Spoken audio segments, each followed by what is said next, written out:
Thumbs up the team. Billions and billions. Obama. Yes, sir. You're poor. You're fucking poor. We are back. We are back. Let's go. Marco. Yeehaw. It's bull wrangling time. We didn't expect the stream tonight, did we, ladies and gentlemen? But here, alas, we have one. We are here because my flight is delayed. Marco! We love it. Marco! Play it some more, Marco. So you love to see that. And we're back. So, why are we here? What are we here for? What are we doing here?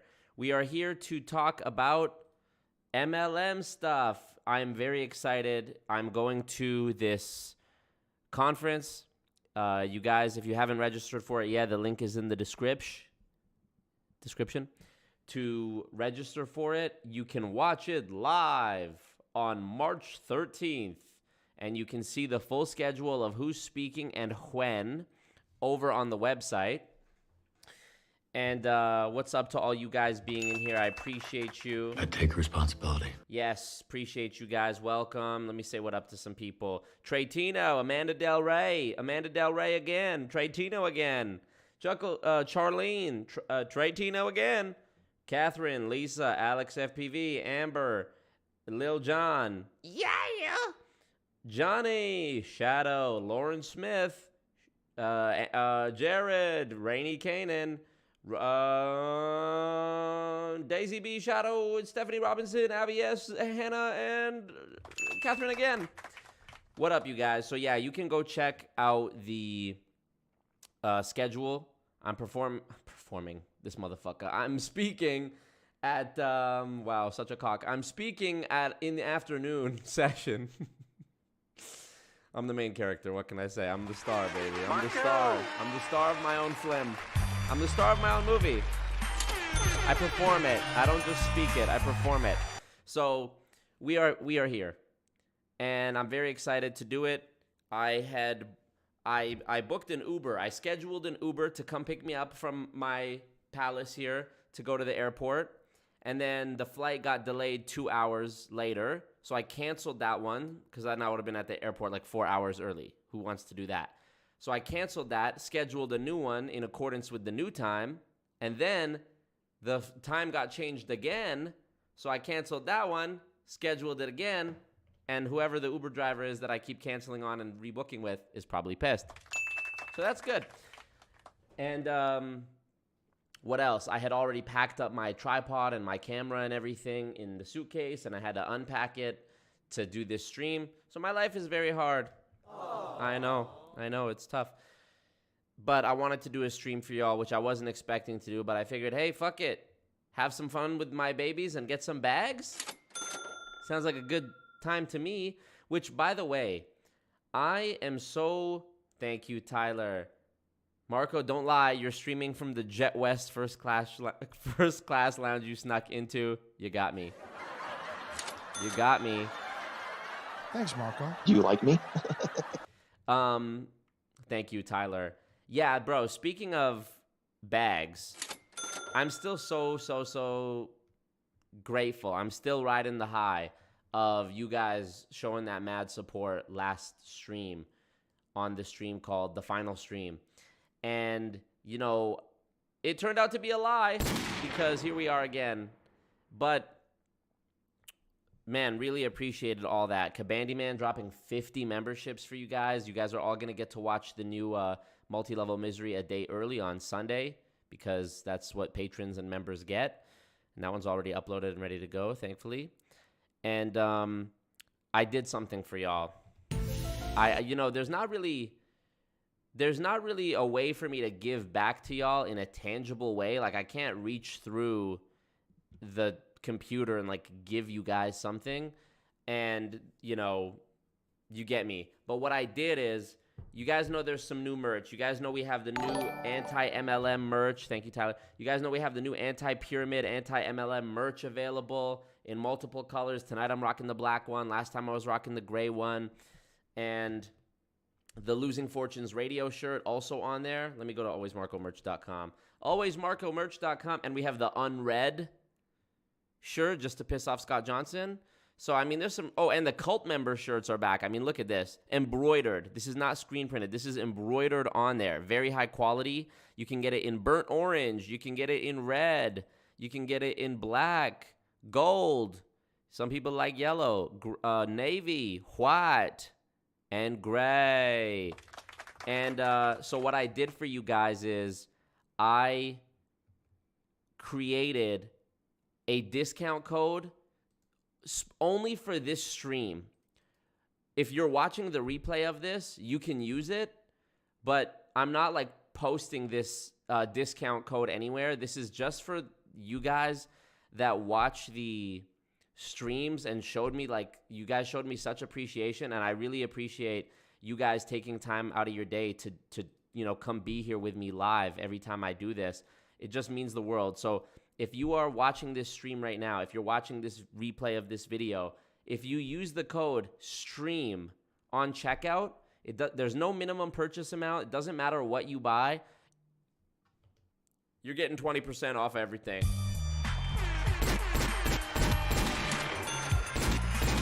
You're getting 20% off of everything if you use the code STREAM. If you bought, let's say $200 worth of stuff, it doesn't matter. There's no limit. So now is the time if you wanted to get some stuff. And I know it's like, you know, it's still, yeah, you know, a lot of you guys want to support this stuff, and the donations are just like, I want you to be able to have something back for the money you spend. And I feel like these anti-MLM, you know, merchandise pieces are like a great way to support and, like, you know, bring awareness, and they're sort of conversation starters. It's like, oh, cult, you're a cult member. What does that mean? It's like, then you can say, like, you know, oh, it's a reference to how, like, you know, it's sort of a meme on how MLMs are cults and blah, blah, blah. And then boom, there you go. We're spreading awareness. We're spreading awareness through what we're awareness. You know what I mean? So yeah, everybody's going to get 20% off. Oh, you like that? Thanks, Marco. Oh, you're welcome. Aww. You're welcome. So yeah, 20%, not 25. Jared put the wrong thing. 20% off everything if you use the link that Lord Jared DeRoche just posted in the chat. Alwaysmarcomerch.com. Very easy to remember. And yeah, some cool stuff on there. I'm going to be dropping more stuff soon. But, you know, I just wanted to be able to give something back to the stream supporters. And, like, dude, that Streamlabs is always open 24/7. And some of you guys even be, like, donating to it the day after, like, watching the replay and hitting the Streamlabs. And I get the email, like, in the middle of the day. And I'm like, oh, man. Aww. You guys are so sweet. Thanks, Marco. So, yes, appreciate y'all.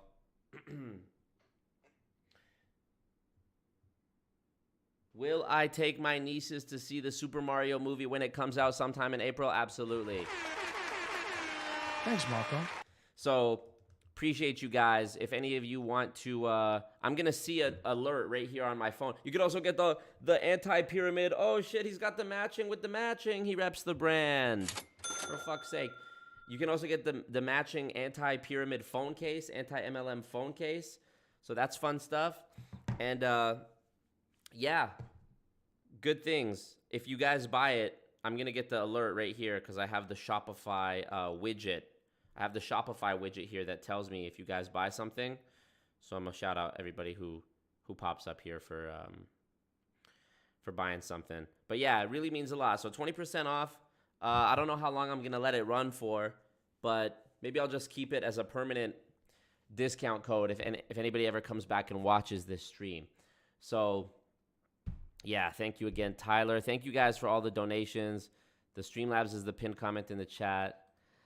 The spec says, come on, Jared, you know Marco ain't giving 25%. Wow, Johnny. Thanks for the bonus stream.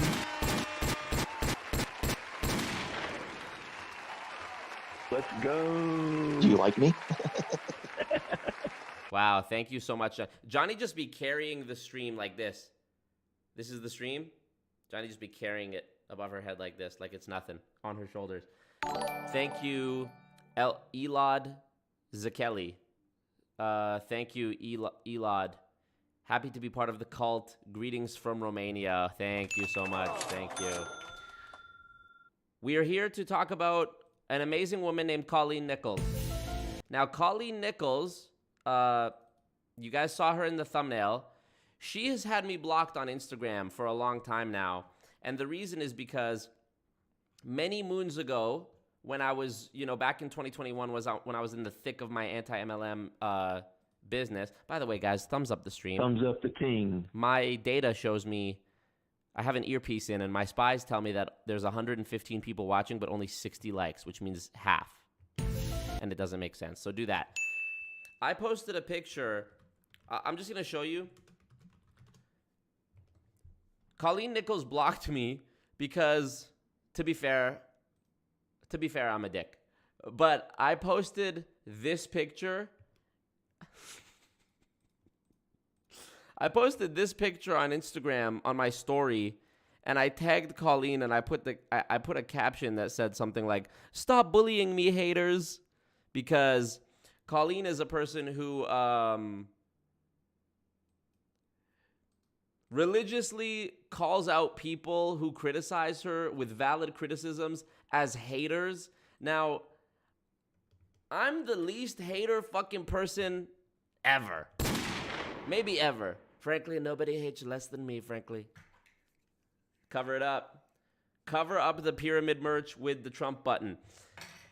So, Colleen thinks everybody is a hater that criticizes her. And one of her other favorite strategies to use is when people do criticize her and she can't really wiggle her way out of it, she just flips the script by being like, "You guys misunderstood what I meant. We're too stupid to understand." So we're going to look at, I had to sign into like an alternate Instagram account in order for us to like watch her shit right now together. And y'all like that? So yeah, I mean, what can I say? I'm clever. She does look like Anne Hathaway in Les Mis, So that's just an objective fact. I'm not making a judgment. But what up, David? Yes, thumbs up the stream. Thumbs up the stream. A lot of great people clicking liking on YouTube. Okay, so thank you again, Johnny, for that bag, and thank you, David, for the bag you dropped last night, and thank you, everybody, for bags, and more bags coming. Ingrid, what up? Okay, so let's check out Colleen's Instagram. She has been criticized many a time by folks in the anti-MLM community, and I haven't really talked about her on my YouTube channel, and I figured since we're building up the catalog of live streams where I'm bringing awareness to the most, the elite of the supervillains, the Illuminati pentaveret of MLM supervillains. We've already talked about Scott and Peter. Let's go. We've already talked about Jesse Lee Ward. We've already talked about Eric Worre. We've already talked about Dominic Izzo. I'm not a loser.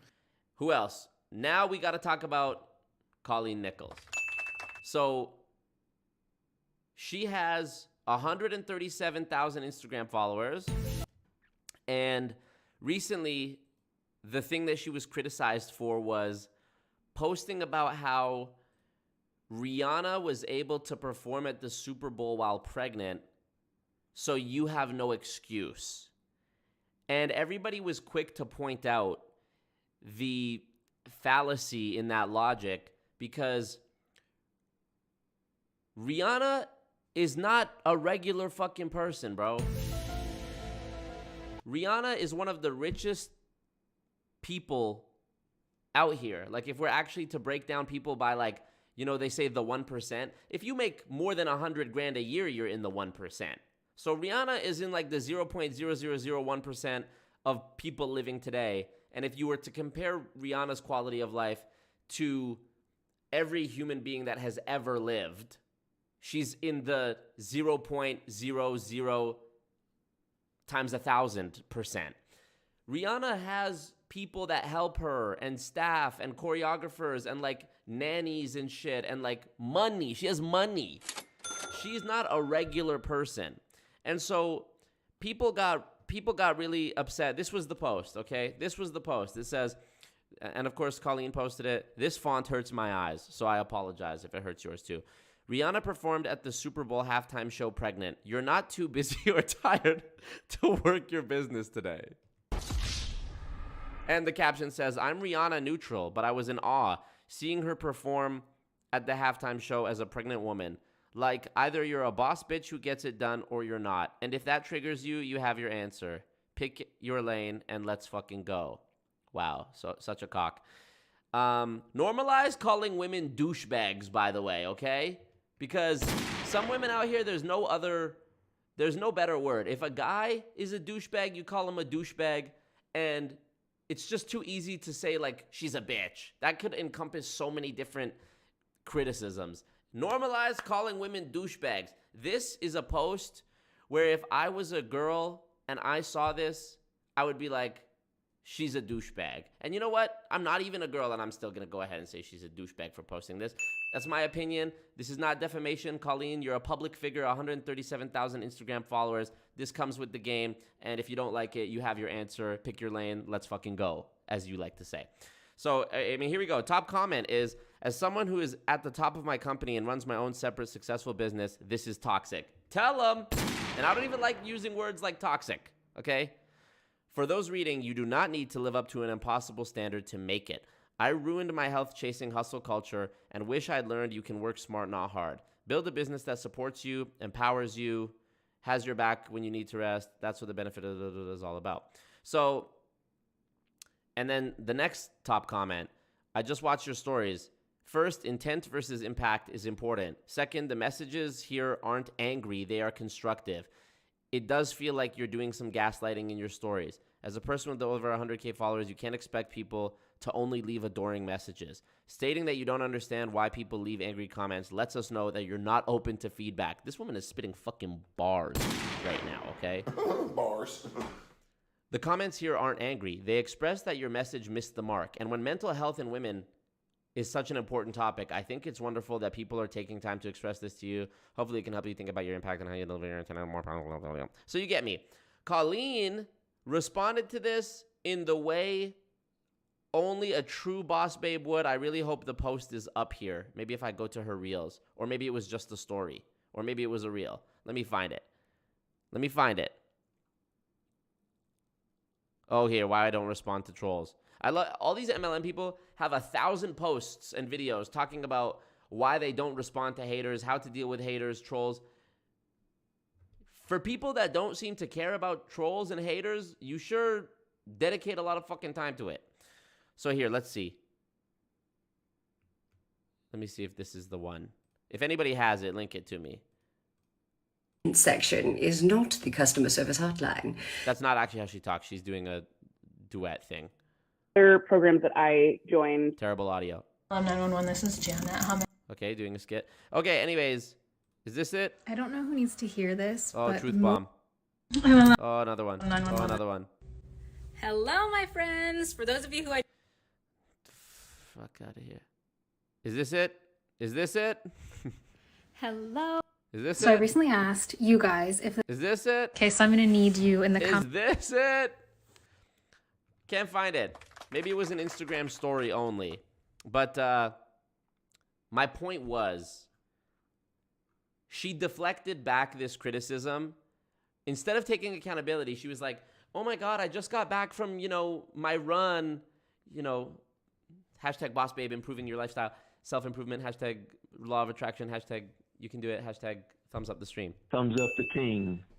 And she's like, I just got back from my run, and my husband is like, oh, people are mad at you in the comments. And she's like, guys, you totally misunderstood, you silly, stupid plebs. What I meant by the post was, Rihanna went out there and got it done. I know Rihanna has a lot more resources. I'm not comparing y'all to Rihanna. My point was just that she did what she had to do. Bro, did you actually, Colleen, did you actually expect anybody to fucking fall for that? These people would rather die before they admit wrongdoing. And for people who are so obsessed with preaching like self-improvement, how on earth could you possibly self-improve if you already think, if you never think you're ever wrong? If everybody else is too stupid, This is the crazy shit about it is they believe in self-improvement only to the degree that you can self-improve through them. They think they're done. They've made it. They're set. They're sitting on top of the mountain, you know, in the cross-legged pose. They're enlightened. They can move shit with their mind at this fucking point. They don't think anybody has to do, they don't think they have to do anything or prove anything to anyone. And if you don't get it, well, you don't get it. And again, you know, we saw this a minute ago with the post where, thank you, Ingrid. Ingrid, you're too sweet. You're too kind to me, Ingrid. We see this in the text, in the caption of this post. She says, either you're a boss bitch who gets it done or you're not. And if that triggers you, you have your answer. There's no in between. Either you are a boss bitch who gets it done, and if not, well, that just means you're not.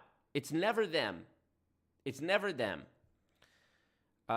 Shadow says, I think it was a story. Okay, so I can't find it. What up to everybody in the chat, by the way? Appreciate you guys being here. What up, Karina? I think that's the one with her in the gray sweater. Okay, let me see. What up, James? Okay, thumbs up the stream, by the way, y'all. I don't know what's going on. Thumbs up the team. Is there something in the water? There must be something in the water. Warm, wet, and wild. Small mindset Marco, y'all. Yes. Okay, let me see. Karina says maybe it's the one with her in the gray sweater. Is this it? Hello, good morning. For those of you who Nah. This is like a brand new one.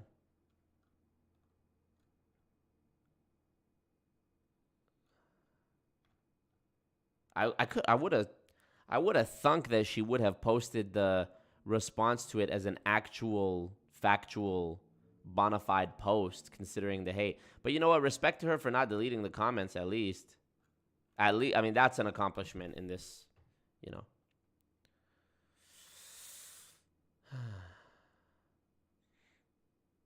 Where is it? Okay, so Colleen is one of the people who defines what this is, multi-level marketing, as social selling. Kill me. Kill me!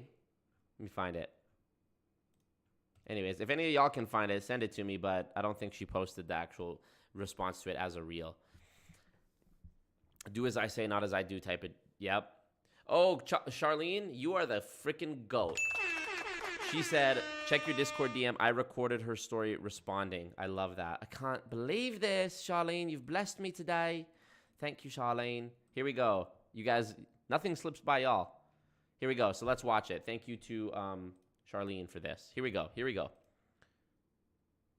I'm trusting this is not malware. Here we go.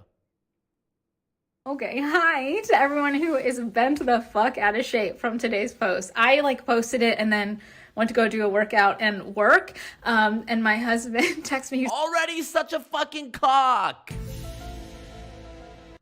Oh, you guys are bent out of shape. I was out here working out, you know, actually working, something you lazy, fat, non-boss babe bitches don't do. Either you're a boss bitch and you get it, or you don't. And if that triggers you, well, there's your answer. Literally so douchey. All right, let's continue. He's like, way to trigger some people today. And one of my good friends just called me. She's like, solidarity. I was like, what's happening? I didn't even go look. Okay, you missed the point.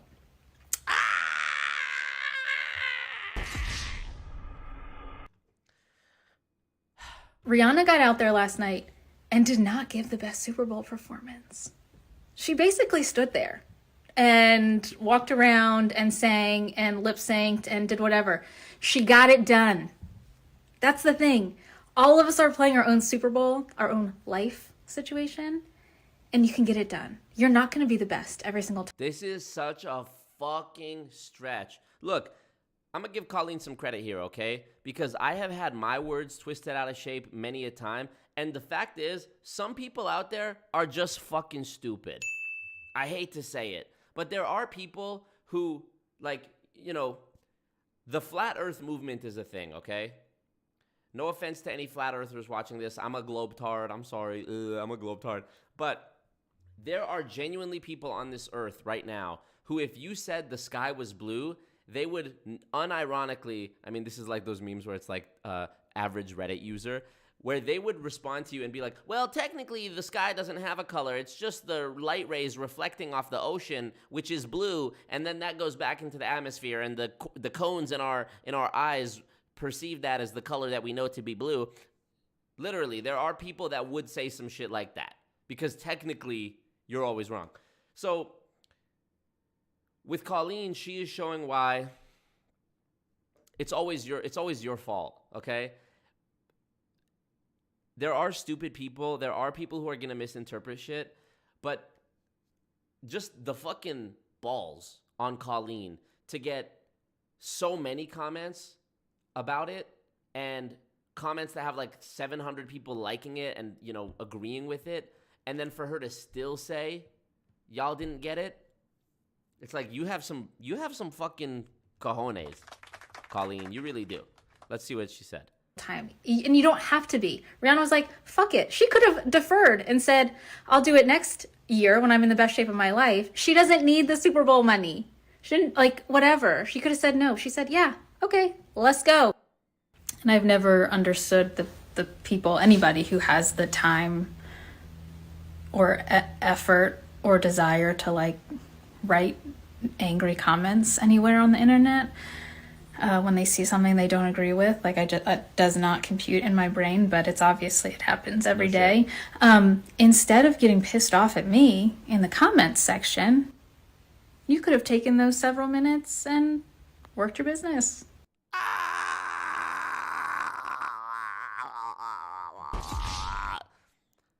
Yeah, you fucking losers. Another dub for me. Colleen the Queen. Just checking back in after doing some more work. And since my engagement is through the roof, I thought I would take this opportunity to let people know that if you don't get your panties in a wad, and you know that to reach your goals, that it requires work, and you can do that without burnout and have fun and be a human on the internet, you can come join my space in Direct Sales Growth Community.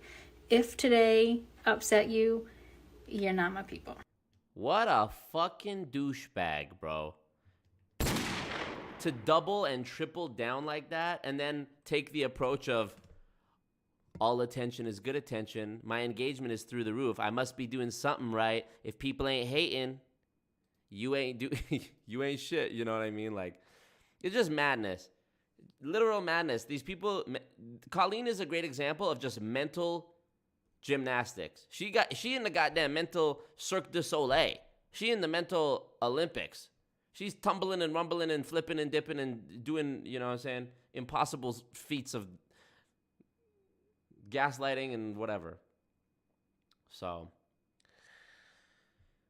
yes, Tasha, I said globetard. That's the word that some flat earthers use to describe people who believe the lie that the earth is round. Sarcasm. Work to your business as if you're a business owner. Yeah, there's layers to why it's so dumb. Classic Marco move to link something bag related. Yep, thank you so much. Speaking of something bag related, first of all, thumbs up the stream. Thumbs up the king. 210 people watching, and only half of y'all have clicked like.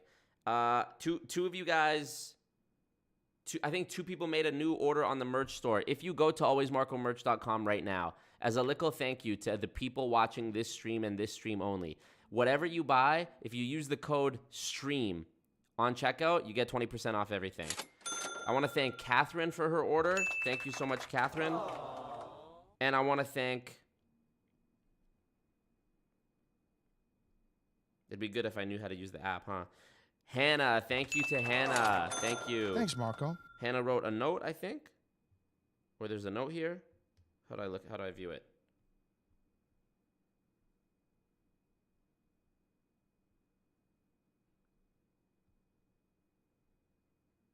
Is there a note, Hannah, or is that just the email address?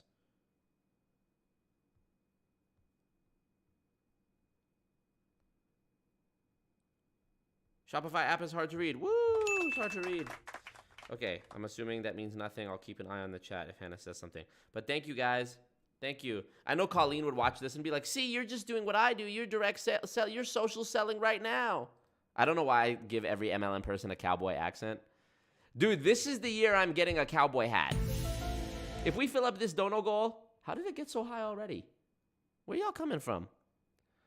If we fill up this dono goal, the next dono goal, I promise you, is a cowboy hat. I promise you. I need one. Ingrid, Johnny, yeah, I guess it makes sense. Y'all are hitting that, Streamlabs. Okay, let's see. Globetard, you like that, Silica Valley?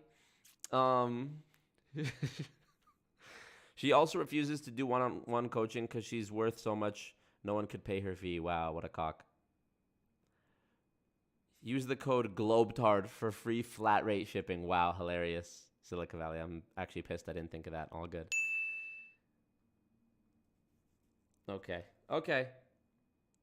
I do need the cowboy hat, you guys. I'll put a new background behind me that'll be like a cowboy background or like a stage MLM conference background, and we'll do it. Anyways, let's check out this video. It's called Behind the Scenes with Colleen Nichols. It's on this YouTube channel called Penny, which has a bunch of videos featuring Colleen. I'm not exactly sure what it is. Oh, I see. It's a network marketing hub for like selling courses and classes. So she has a bunch of videos on this. I don't know if she's a part owner or what, but let's check out. It's called Behind the Scenes with Colleen Nichols. What does a day in the life looks like for me? Let's check it. What does a day in the life look like for me? What we do in network marketing is we show up on social media and it all looks like events and glitz and glamour, and I got an award and I got a package in the mail and me and my besties are wearing matching sweatshirts, and that's not the majority of what our days look like. I don't even normally wear makeup on a real day. The majority of our time is spent sitting on the couch, on our phones, talking to people, and it's very unglamorous. Wear makeup. That fucking sucks. Oh, also, by the way, I wanted to address another thing she said. In her response video, she talked about how she doesn't understand how people even have the time to go write negative comments on the internet because they could be working on their business. Let me just point out to you, doing something like this, where you have all the different comments appearing on the screen, that is a lot of work. That requires you to go screenshot each of the comments, go into your photo album, crop each one so that they become this rectangular size, and then after you make the story, filming, your response to the camera, you have to then swipe up on the story before you post it as it loops in the background, and like find those pictures in the camera roll, click them, move them around on the screen, resize them, layer them, and repeat that, 6 different times. So PogChamp. Thank you, balls in your mouth. Thank you. That means so much to me. What a great username. Thank you so much. Thank you. Wow, Marco, from do-rag to cowboy hat, you've really changed. I'm gonna rock the Dewey from time to time as well. You see me rocking shit. I rock the backwards cap when my hair is too short. I'm on my Colleen Nichols haircut right now. I rock the Dewey when it's time for that. I rock the cowboy hat when it's time for that. Do I have multiple personalities? Maybe. So, this takes time. And this is exactly sort of the reverse of what she's doing. She's like, I don't understand people who write negative comments. But bitch, you are responding to those negative comments. Who's worse? The person who wrote the negative comment who's just a troll and a hater and doesn't deserve acknowledgement? Or the person who takes even more time than it took to write the comment to record a long fucking response to the comments? But again, I'm not a boss babe for a reason, I guess. I'm just, Let's see.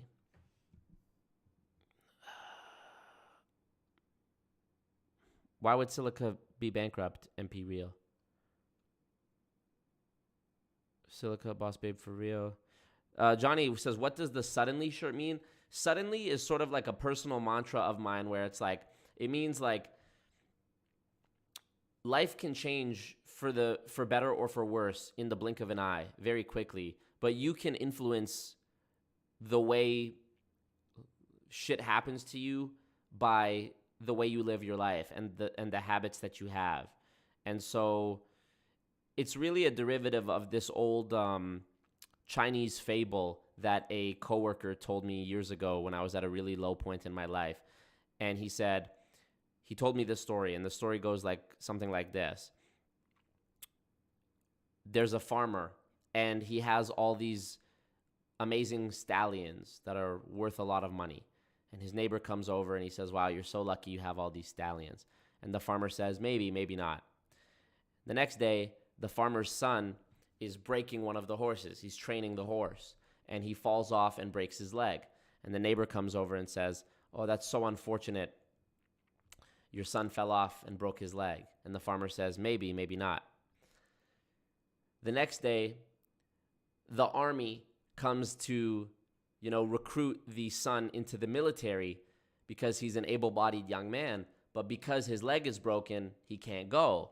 The neighbor comes over and says, wow, you're so lucky that your son's leg was broken because now he doesn't have to go fight in the war. And the farmer says, maybe, maybe not. And so the whole point is that something that seems like a negative in the moment could turn out to be a positive tomorrow. Something that seems like a positive right now could turn out to be a negative tomorrow. And it sort of just is about perspective. Things change just like that, and you can never predict. So anyways, it sort of means a lot of things, but that's a brief explanation of it. So yeah. Let me see what y'all are saying here in the chat. She did an IG live with Jesse a few months ago. I love that. I got to see that. Wow, Sheila, what the fuck? From your friends at Beachbody. Enjoy the conference. Thank you, Sheila. I really appreciate that. Crazy. Okay, it's time for that cowboy dono goal, I guess. That cowboy hat goal. Big news, Silicon Valley is going bankrupt. Live from Goon headquarters in scenic Edmonton, Alberta, it's time for Goon News with your host, always Marco. Marco! You give us 5 minutes, we'll give you the Goon. Do you like me? Okay, Goon News. A lot of y'all haven't seen this segment before. Big Goon News. Silicon Valley is bankrupt. Live from Goon headquarters in scenic Edmonton, Alberta. That concludes our episode of Goon News. All right, let me set up this cowboy hat dono goal then. Uh-oh. MP Real, thank you. How much is a good cowboy hat? I actually don't know how much to make this goal. Cowboy hat? Holy, they range. Holy, $900? This one's 900. Look at these. 32. I want a good one. I want one that lasts me when I'm jumping up and down and throwing it around on stream. $80. 120. Ooh, that one's sick though. That's like a Zorro. It's like a Zorro type beat. Actually, there's a place in the mall, I'm pretty sure, here in Edmonton that's like a southern, like cowboy clothing store. You can buy like chaps and shit like that. Maybe I'm gonna have to hit that when I come back. Stampede, yeah, that's what it's called. Stampede Tack and Western Wear. Yeah! Dude, I swear to God, you will never see somebody act more different and out of pocket than me with a cowboy hat. I might fuck around and download Red Dead Redemption 2 on my computer and start playing that again. Oh, yeah. Oh, yeah, we got some options here. With the pointy brim, with the baby blue with the feather in it. Oh, dude, if I'm going to buy a cowboy hat for the purpose... Where your girl Jess Boss Lee been? Any word on her health? She's back up. She says she's cancer-free on Instagram, which we're happy to hear because it means I can start talking about her again. And she's out here performing, speaking at a conference. So looks like she's getting her bag, doing her thing. But look, if I am going to buy a cowboy hat for the purpose of like doing this MLM character, the baby blue, we already know the baby blue is like the Scientology baby blue. This one right here could be fucking crazy. $70? Let me see what y'all are saying in the chat. Guess I'm broke. Yeah, Silicon Valley. You're broke! You're fucking poor!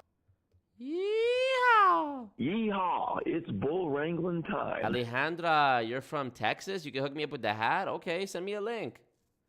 Silicon broke. 400 to 500. What collapsed? What actually collapsed? So, little fable. Yeah, you like that fable, McZemzem? Can you repeat the question? I was busy working, yeah.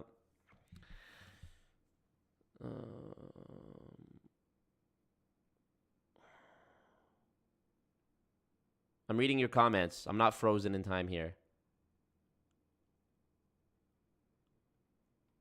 What? I'm having so much difficulty following your guys' conversations here in the chat. How many people are in here? Thumbs up the ting. Only half of y'all clicked like on it. WTF? Thumbs up the ting. Jaina says, Karina says, I'm so confused. What happened on DC's live? Yes, Karina, it was on DC's live. No way, Janet. Who's Janet? Oh, Jaina is Janet. Jesse Lee told this story at Empire U. Oh, okay. The store at West Ed is the real deal, says Hannah. Okay, I might have to peep that. Y'all are saying 500 to 1,000 for the good stuff, Will? 400 to 500? 400? You guys are crazy. Dude, even if you guys were willing to donate the money for me to get a cowboy hat, wow, I can already feel how lit I would be with a cowboy hat. I'd never take it off. You know the movie The Mask with Jim Carrey where he puts the mask on and he becomes that character? I would become that character if I had the cowboy hat. But I would not even feel right, even if you guys were willing to donate the money for the cowboy hat, I would not feel right spending that kind of bread on a cowboy hat. But it's up to y'all, I guess. I serve you. I serve the members of my cult, and they serve me right back. Lammels or Lamleys in the mall. Some of you guys might have to come with me. If you live in Edmonton, you guys might have to come cowboy hat shopping with me. Maybe it can be a cult thing. Yeah, there does have to be a store, Frankie. How have we not heard Obama yet? I think it was in the very beginning I hit one. Obama! There you go. An actual cowboy hat is several hundred. Costume ones are much cheaper. Ooh. So maybe I should just get a cheap one and replace it if it rips. I don't know, dude. These ones are looking reasonable. These ones are like between 100 and 200 after tax. Oh my God, you guys are... Look at this fucking hat. Yeehaw, it's bull wrangling time. Oh my God, I would love to wear a cowboy hat at the conference. But I leave tonight. There's no time. Look at this one. This one is a movie. You guys don't even realize how stupid I would act with this. I would literally... You know what? For a dono goal, I would buy this one. Feathers may vary in color and size. Lord, I hope so. Look, this hat, I would do a dono goal for this hat to buy it, and then I would do another dono goal to actually like wear this out in the world and document my experience. Maybe post it on the second channel or something. What is a Stetson hat? Somebody said get a Stetson hat. Stetson hat. Dude, a bolo tie. Oh, these? Oh, yeah. Oh, these are sexy. These are sexy, right? What the hell is this? An octopus mask? Ooh, y'all giving me ideas now. Oh, dude, I would look like this. If I got a cowboy hat, I would actually look like that.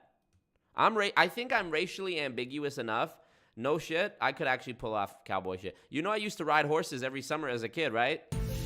You know my stepmom who raised me is white, right? From Saskatchewan. Every summer, me and my brothers... We go to Saskatchewan. My uncle Keith had a farm. I was riding horses and shit.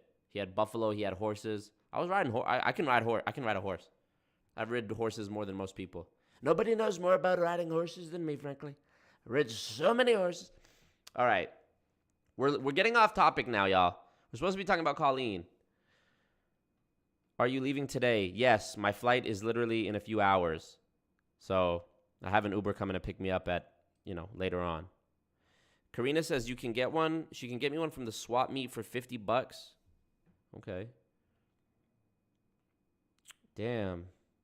That blue hat is awesome. Get that crisp hat. You'll have a big old iron upon your hip. Yeah. What do we feel? Are we feeling the blue one? Let me make a poll in the chat right now. Buy the blue hat? Question mark. Ask your community. Let's see what they say. Let's see how the people feel about it. I also don't want people to think it's a political thing because it's blue. Blue is Democrat and red is Republican. Because I love Trump. You know, I love Trump, but I'm also a globetard. So which is it? You know, I believe in guns, but I also believe in women's rights. Which is it? He's an enigma. You don't know his politics. You'll never know his politics. Speaking of politics, no politics in the chat. Obama. No politics in the chat or in my Discord. Listen, I support a lot of things personally. Y'all don't know my personal politics or, you know, who's important to me in my life and what groups they belong to and what I believe. Y'all don't know my life story, okay? But let me just ask, anything that is not about anti-MLM, just go start your own YouTube channel or Discord to talk about it. With all due respect, I don't give a fuck how important you feel it is. Because if it ain't about this, we're just getting caught in the weeds. Because first I'll have somebody come in saying, well, you know, it's really important to preserve marine life. And I'll go, yeah, I agree, but that's not what I'm trying to do here. And then another person will come in and piggyback off that and be like, well, you know, we got to feed the kids in Africa. And I'm like, yeah, I know, that is true. I agree with you. At the same time, I'm trying to focus on this movement. Well, you know, and on and on and on we go. So please don't be posting petitions and fundraisers and shit like that in my Discord and here. Bro, if that's the community you're passionate about, I respect the fuck out of that. Go find it and do it. But please don't try to steer the my community elsewhere. You know, you can be a fan of multiple things. You can support anti-MLM and you can go support, you know, save the puppies that lost their tail as well. But, you know, you see it. 66% of y'all say buy the blue hat. And there's been 65 votes, so that's, you know, a lot. Silica Valley says, you're a horse girl? Crazy. Yes, I am a horse girl. Spec says, I've got an actual $700 cowboy hat, and that shit go dummy. Wow. Silica says, going to play pool later. Later, Silica Valley. Sorry you're bankrupt. It's a denim cowboy hat. Wow. New Building Fortunes Radio comes out tomorrow, and we'll react to it when I'm back on Friday or Saturday next week. Thank you, Johnny. I know I could pull off the cowboy hat. It's baby blue, though. So true. Peace out, David. Appreciate you, big dog. Are you going to do the boot scootin' boogie? I'm going to do the Cadillac Ranch, the watermelon crawl, the boot scootin' boogie, whatever you want. Trump, nobody believes in the globe more than me. I have 2 fundraisers and 8 petitions up. Guess I got to go somewhere else. Hilarious. What about cats? Hilarious. I could tell by his gums. Thank you, Panda. Great reference. Okay. Okay, well, I'll make the dono goal. Let me just call it cowboy hat. Cowboy hat. Just in case I decide to get something a little more, you know what I'm saying? TJ says, don't get the blue hat. Okay, shit. Let me start the goal at $5 then to account for TJ's. All right, there we go. Let's get it cracking.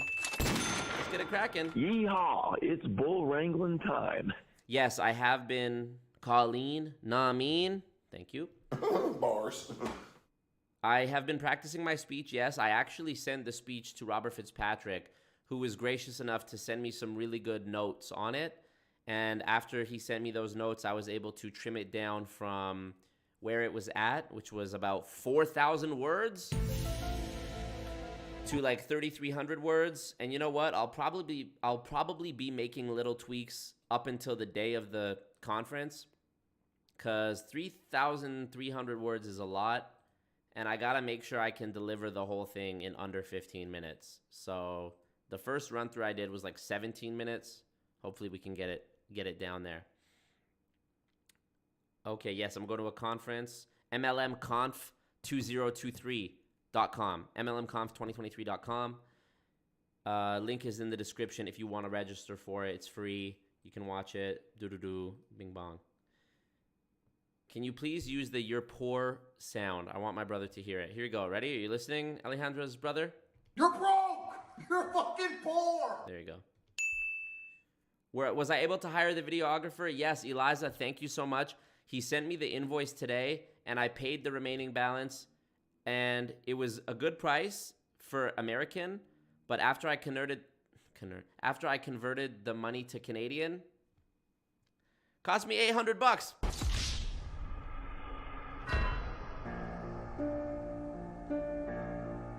Cost me $800, and I'm gonna be feeling the sting of that for a long time. So, Streamlabs link in the chat. Use the code STREAM on alwaysmarcomerch.com, 20% off your whole order. And if you want to do something to support me that's not bag related, thumbs up the stream. Thumbs up the king. And I appreciate y'all. Marco. And by the way, that videographer I hired is for the purpose of shooting a really, really clean interview with Douglas Brooks, who you may have seen in the documentary Betting on Zero. MLM, anti-MLM lawyer, has represented and people in the Herbalife class action lawsuit against Herbalife, helps people who are being sued and threatened by MLMs. Just all around like super, super, important supporter of this movement. Been doing it a long time. Alex says, it will help with your timing if you tell everyone to hold their applause until the end of the speech. So true. So true. Get a nice Tejana. What's a Tejana? Is that a cowboy hat? Tejana. Tejana Stetson. Ooh. These hats are sexy too, y'all. That's me. Oh my God. Smoldering like that, looking over his shoulder. That's me. Building a fucking fire, dude. I see myself in these people. That's me, actually. Who's she? Who's this? Wow. Look how clean that shit is. Bro, this... Ooh. Look at this one right above my head. This clean white one with like some Air Force Ones would go crazy. Wow. Oh my God. The Doug Dimmadome from the Dimsdale Dimmadome right here. This is like the shit Pharrell was wearing back in 2014. Oh my God. That might be the one too. Look, you could put a charcuterie board around the rim of this shit. You could put some chips and dip around that rim. Oh my God, this is the sight. This is the... TJ has no taste. That blue hat is dapper, yo. Thank you. Thank you guys for fighting over the hats. Let me sort by price. Price high to low. Let's see what the craziest price is. $5,500? And it's out of stock? Who's buying this? Diamante Premier Cowboy. This one actually, I mean, it is nice. It is very nice, but why is it so much? Does it cure cancer? Thank you, Jaina. Oh my God, it's gold on the interior. Look at that. Look at that. Look at that. Look at the buckle. Is that a diamond? Oh, it's a diamond embroidered buckle. 14K gold buckle set with 26 genuine diamonds. Oh, wow. They have... Look at this review. I pulled the trigger on this fine hat as an early Christmas gift to myself this year. The quality of the felt is sublime, and the golden diamonds add that little touch of luxury without being too much. I always get compliments, whether I'm wearing it at the FW Stockyards or at a trendy bar in Nashville. To some, excellent hat. They don't call me the man for nothing. Okay, so these are obviously fake reviews, but wow. 5,500. I mean, this one, 1,600. 1,600. Oh, see, this is basically the same as this one, but without the diamond. But still, 1,600. What on earth? Oh my God, they got it in black too if I'm feeling villainous. Oh, that's me. Dude. I might have to get a whole motherfucking collection. You're going to see them hanging on the wall behind me instead of the green screen. Look, playing pool. This guy's sick with it. Dude, honestly, I like all of these. I like the ones with the leather strap. I like these ones that are more like flat brimmed with the bow on them. I mean, this shit right here, the toilet bowl looking thing, the inverted. This, if you flipped it upside down, looks like one of those things that babies, you know, there's like the holes in it, so the babies put their legs through and they like bounce in it when they're learning to walk and shit. The lash. Wow, racist. Okay. Yeah. Yeah, I definitely need a cowboy hat, y'all. So hit that. Hit that. Show the blue one again. I just got on. You're going to have to rewind. I don't know. I don't have the page open anymore. Jaina wants me to get the blue one. Chips around the rim, salsa in the brim. Exactly. Blue hat's trash. One of those are way better. Okay, TJ. Okay. If you ever come to Fort Worth, the stockyards are a must visit. I'm going to have to pull up when I'm back from this fucking trip. This shit crazy. Anyways, let's get back to the real important stuff. Colleen Nichols, what does she do in a day? It's been like an hour talking about cowboy hats. Play it. Some days I'm clear. Thank you, Black Hat. Ooh. Black hats are always the baddies in the westerns. That's actually true. Fuck, I might need to get 2. I might have to double this donut goal. This is crazy, bro. See, I have so many identities. Content. Some days I'm hosting calls. I get in Penny to see what I have to do for the day. Who do I need to talk to? Who on my team do I need to look at? That's kind of the first thing that I do when I sit at my desk. Every day looks a little bit different, but thumbs up the stream. Kids in the morning, work for a little bit in the afternoon, and then in the, later afternoon and evening, it's family time. I was trying to, earn a big incentive, a car incentive, and there were several times that I thought, it's in the bag. I got this. And to me at the time, that was such a huge measure of success. Nikki would want me to get a pink hat. Dude, imagine my pink wig underneath the white cowboy hat, or the blue one even. Check out Lamley's at West Ed when you get back. Hey, thank you, Eliza. Eliza says these streams make my night. Always remember where you left off, lol. What a pro. Thank you, Panda. Well, the tab is open. It's staring me right in the face, to be fair. Dono Goal, trip to Texas to visit the stockyards. I mean, some of y'all said you're in Texas, right? Y'all got to pull up on me and guide me through this losing my cowboy hat virginity, y'all. Good hat Marco, bad hat Marco. Dude, this whole stream will just become like a one-man show theater production. I hate these candid interviews with people sitting weirdly on chairs. I got you, Chrissy. Did anyone really wonder about a day in her life? Wow. She's in Rodden Fields. Ah! All right. And I missed it, not once. What up, Michael K? Not twice, but 3 times. And it was just this feeling of failure over and over and over again. Hannah says, why am I not wearing the pink wig every stream? It makes my head itch. And we need monies. And it seemed like everyone else. And also, I just forgot about it, to be honest. Were succeeding in a way that I wasn't. And I wanted to quit. 100%. Wanted to walk away. But you can't quit on like a bad day. You can only quit on a good day. What? What the fuck does that mean, Colleen? Overcoming trials like that. I have a core group of people who I love and trust and respect, and they're people that I can say I'm struggling to and not feel like I have to be the Instagram, like, oh my gosh, everything's fine. It's, a pleasure cruise over here. It's not. And it turned into really a learning and teaching moment that I can give to other consultants. I think it adds a relatability piece to my journey that I can apply to anybody who's going towards any sort of goal. I think motivation is kind of a tricky thing that it's kind of a buzzword because I don't think I'm very motivated often, but I'm disciplined as hell. So I don't feel motivated often. I'd rather not work. I would rather lay in bed, or I'd rather watch Netflix every night. But when I'm scared, when I don't want to reach out to somebody, when I'm scared to press record, or I'm scared to, go live, or I'm scared about what anti-MLM people are going to say to me, like, the discipline kicks in.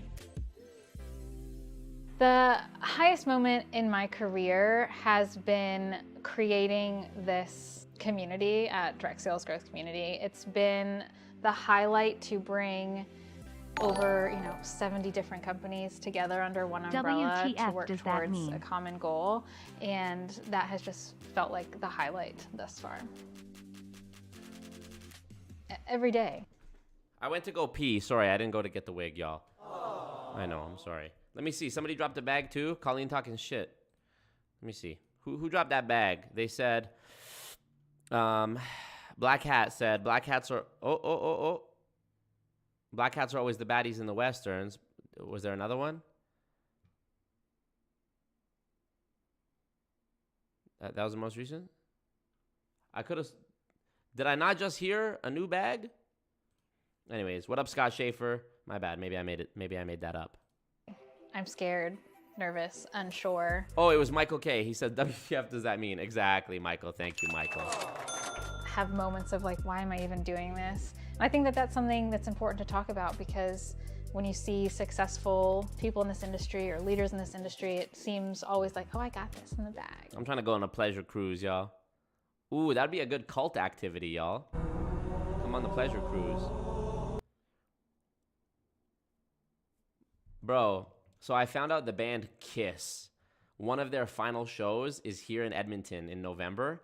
And look, I don't know many Kiss songs. I know the hits, you know, but Kiss has always been my favorite band just because of the theatrics of it. Like, ever since I was a kid, just like the costumes and the whole like lore of it, I don't even give a shit if they're not a good band, but I love just seeing concerts and like being around, you know, legendary type energy. I remember a few years ago, I went to see Paul McCartney, like 2018 or 19. I went to see the Paul McCartney concert here in Edmonton, and I had like terrible seats, like nosebleed seats off to the side, like almost damn near behind the stage. But I'm glad that I went just to experience it. I didn't know the songs really. I wasn't singing along, but I just wanted to experience that, and I'm glad that I did. I really am also sad that I missed Elton John when he was here.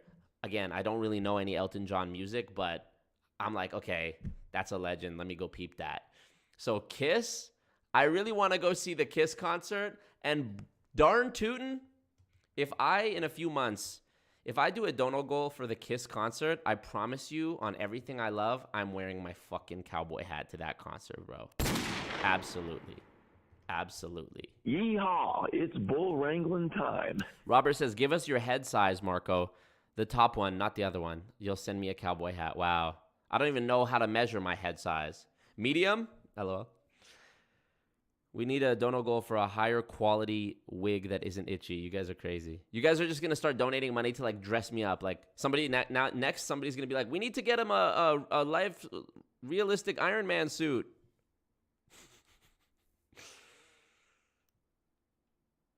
Yeah. Sweat out the pee. We want the wig. Yeah.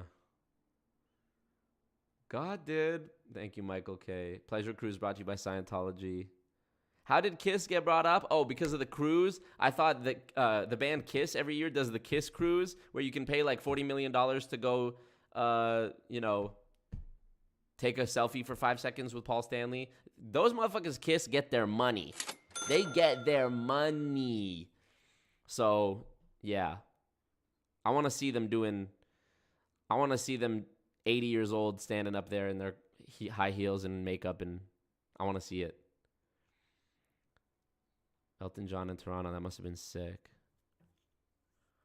Pull up. Kiss are older than Scott and Peter, so true.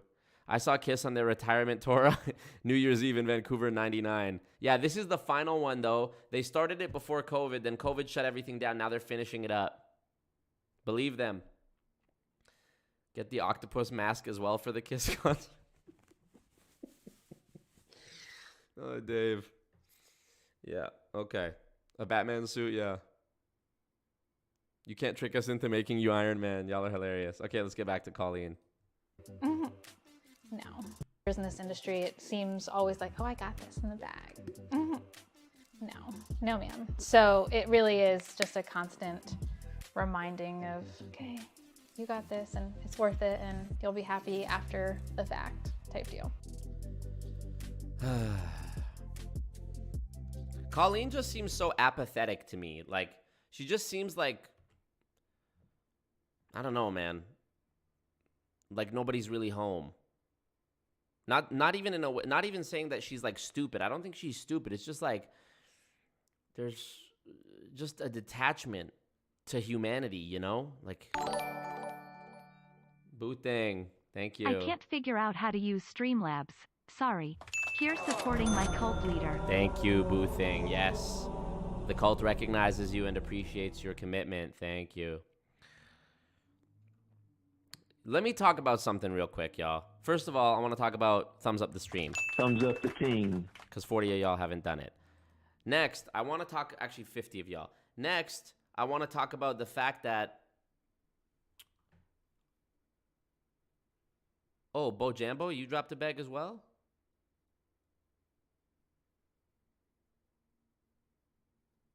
Oh, you were probably Black Hat. Oh, yes, you were Black Hat. Thank you, Bo Jambo. Appreciate you.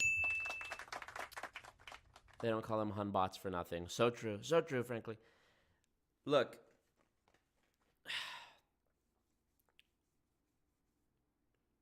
Use the code STREAM upon checkout at alwaysmarcomerch.com for 20% off. Top secret, only for people watching this stream. I'm not going to promote it anywhere else.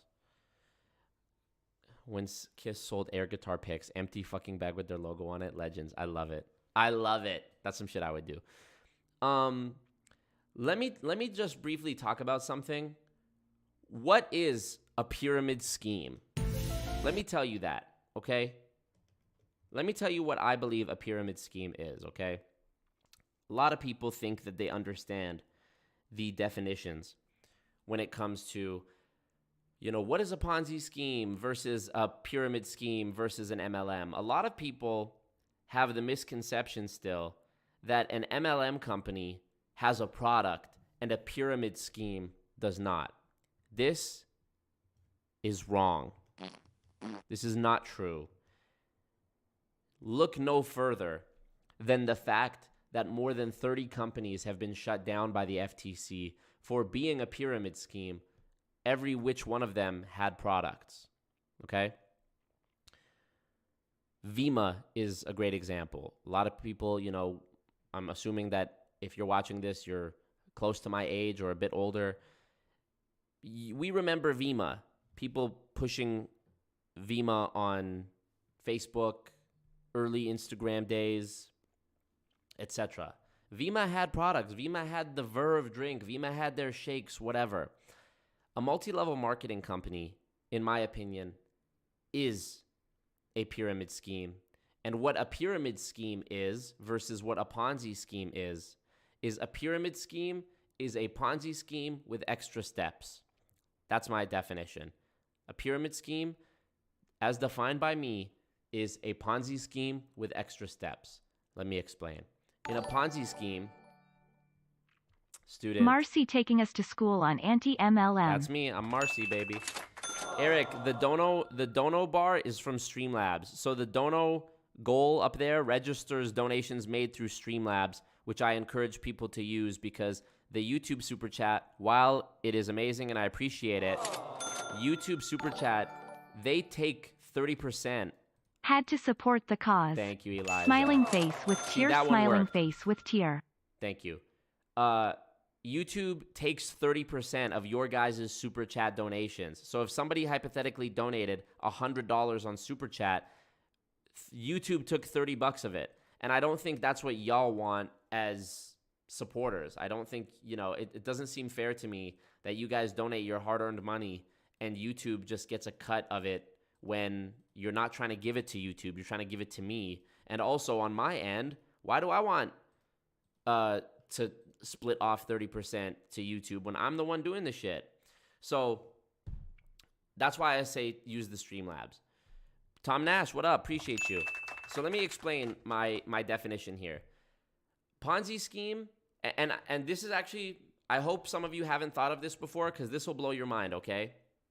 You'll really begin to understand why. What up, Shakedown? My flight, it delayed by a couple hours, so I still have a couple hours here in Edmonton. You guys are going to understand after I explain this why it is extremely hypocritical that Ponzi schemes are illegal and MLM is legal. Here we go. In a Ponzi scheme, I'm going to explain what a Ponzi scheme is first so we all understand. It's named after Charles Ponzi. He was a guy who was alive a long, long time ago. He was a scammer of many different varieties. He invented a scheme, that's why it's called a Ponzi scheme, it's named after him, This was a way for him to make money. What he would do is he would go to a person, Bob. He says, Bob, I have this strategy where I go and buy stamps and then I convert the stamps to another country's currency and I end up making the difference. And it's this whole thing you wouldn't understand. But if you give me $500, I promise that I will double your money in 90 days. You don't have to do anything. You just got to give me the money. Ah, there you go, Bojambo. Thank you. Donate an extra 30% to offset costs. Bojambo, you're the GOAT. Thank you. So Bob says, okay, Charles, I'll give you my money. So Charles Ponzi takes the money. Now he has $500, but he's on the hook to give Bob back $1,000. The scam here is that there isn't really any business or investment strategy that Charles is doing. The stamp shit, he made it up. It was a lie. What he's actually doing is he's taking the $500 he got from Bob and he's going over to Sarah and he's saying, Sarah, if you invest $1,000 with me, I will double your money in 90 days. Or he'll give her some other great percentage return, 20%, consistent month over month, something crazy, right? So now Sarah gives him $1,000. So now he's got $500 from Bob, he's got $1,000 from Sarah. So total he has $1,500. He owes Bob $1,000. At the end of the 90 days, he gives the $1,000 back to Bob. He still has $500 left over. Bob goes, oh, wow, that's amazing, Charles. You really doubled my money for me. You know what? Instead of me taking this money back, why don't I give you back the full $1,000 and you go flip it again for me? Charles says, of course I will. So now Charles he's back with $1,500, okay? He's got to pay Sarah out $2,000 because she gave him $1,000. He said, I'm going to double your money, but he only has $1,500. So what does he do? He goes to find Christopher. And he says, hey, Christopher, if you give me $2,000 and on and on and on we go. So this is the phrase, robbing Peter to pay Paul. You are paying back old investors with money that's invested by new investors. You're constantly giving the illusion to the old investors that you are making good on your promise. And you are, as far as they can see, but the money isn't actually coming from a business or a creation of goods and services. It is coming just from new people who you make the same promise to. The problem is you have to continue infinitely to recruit people into the scheme who multiply not only in numbers, but in the amount of money that they're putting in. Because eventually you keep doing this process over and over and over, and you're on the hook for so much money. Our first investor, Bob, has now racked up, $10,000 from you thanks to this scheme. So now the next person that you get, they have to give you $10,000 at least. But then you're on the hook to give them $15,000 or $20,000 back. Or you have to go find 5 new people who give you, $2,000 or whatever the balance is. Either way, the whole way you can think of a Ponzi scheme is like the floor is falling out in front of you. And so you take the floor from behind you and you put it in front of you so that you can keep moving forward. But you're constantly, it's in a constant state of collapse, a constant state of decay. Because, and here's where the problem arises, right? Eventually, you're not able to raise enough money in time to pay back the old investors. Let's say it's 90 days. That was typically how it ran back in the day. You promised them they had to just wait for 90 days. So either you don't find enough new investors to pay back old people, and you don't have enough money. You have the bag that's in your hand, but if you actually did pay back the old people, you'd have nothing left, and people further down the chain would inevitably be burned because there was no money left to pay them. So at this point, you either flee the country with the money, you go, move to Brazil, get plastic surgery, change your face, and you have a bunch of people who invested their money with you, and they're waiting for the return, and they haven't got the return, and you fucked them, right? That's one way. The other way is if people request a payout on their money faster than you can bring in new money. This is what happened with Bernie Madoff. Bernie Madoff ran a Ponzi scheme for 30 years. It was worth $64 billion. He was getting people to invest hundreds of millions of dollars with him, but it was just a Ponzi scheme. His scam was not saying that we're going to use trades and stamps. He was actually lying about making like stock market trades. That was his lie. They were all fake trades. He would look at the newspaper that came out yesterday and they would fake documents that said, yeah, we accurately, predicted this stock going up or down, and we made trades accordingly, and that's how we were able to pay you out the money. And it was all fake. It was all fake. The reason Bernie Madoff failed was because in 2008, 2009, the economy was down. People started losing faith in the market, and they didn't want their, portfolio to lose value. So they decided to just pull their money out. They said, Bernie, I want to get my money out. I don't want to reinvest because I think it's going to drop in value. I'd rather just take the cash and hide it in my mattress and, protect my money. Bernie was saying, no, don't take it out. It's going to be okay. Because he needed to keep the money within this closed circuit of investors, right? So when people pull the money out, he doesn't have money to pay new people, old people, etc. So it collapses. And that's when he turned himself in because, well, rather his sons turned him in, but you get me. So that's what a Ponzi scheme is. You're robbing Peter to pay Paul. Here's the silver lining of a Ponzi scheme. You actually have, I'll cite my source here. It's the study by John Taylor, where he talks about the actual viability of MLM as a business. He says you have about a 10% chance of succeeding, meaning making a return on your money, on your investment, in an illegal pyramid scheme, aka a Ponzi scheme. 10% chance. 10% chance. Because, think about it. If you invest, let's think of our first investor, Bob. He gave you $500. You gave him back $1,000. He gave the $1,000 back to you. You gave him $2,000. He doesn't know that what you're doing is going and recruiting new people. He doesn't know how early or late in the scheme he is, because the perpetrator of the scheme, the organizer, every person he gets, he's telling you, oh, this is going to be sick. We're going to do business for a long time. But if you remove your money from the scheme early enough and you get in early enough, you could actually make money. You have about a 1 in 10 chance, 10% chance. Of course, people get greedy. They reinvest and reinvest and reinvest, and that's how they get fucked. This is what happened with celebrities. Kevin Bacon, Steven Spielberg. These are names you might recognize. They were invested with Bernie Madoff. They lost money, okay? So now we know what a Ponzi scheme is, okay? What is a pyramid scheme? A pyramid scheme is a Ponzi scheme with extra steps. Here we go. Let's say I am an MLM company. I'm calling it that because it's just a made-up name for what I'm about to describe. It's smoke and mirrors. It's not real. I'm an MLM company, hypothetical company. We sell some form of goop, face cream, lotion, whatever it is, goop. This goop is very low cost for me to produce. I get it from some factory that already makes goop for other people. They slap my label on it, and I market it to people as, using a bunch of terms that aren't actually like regulated terms, like all natural, sustainable,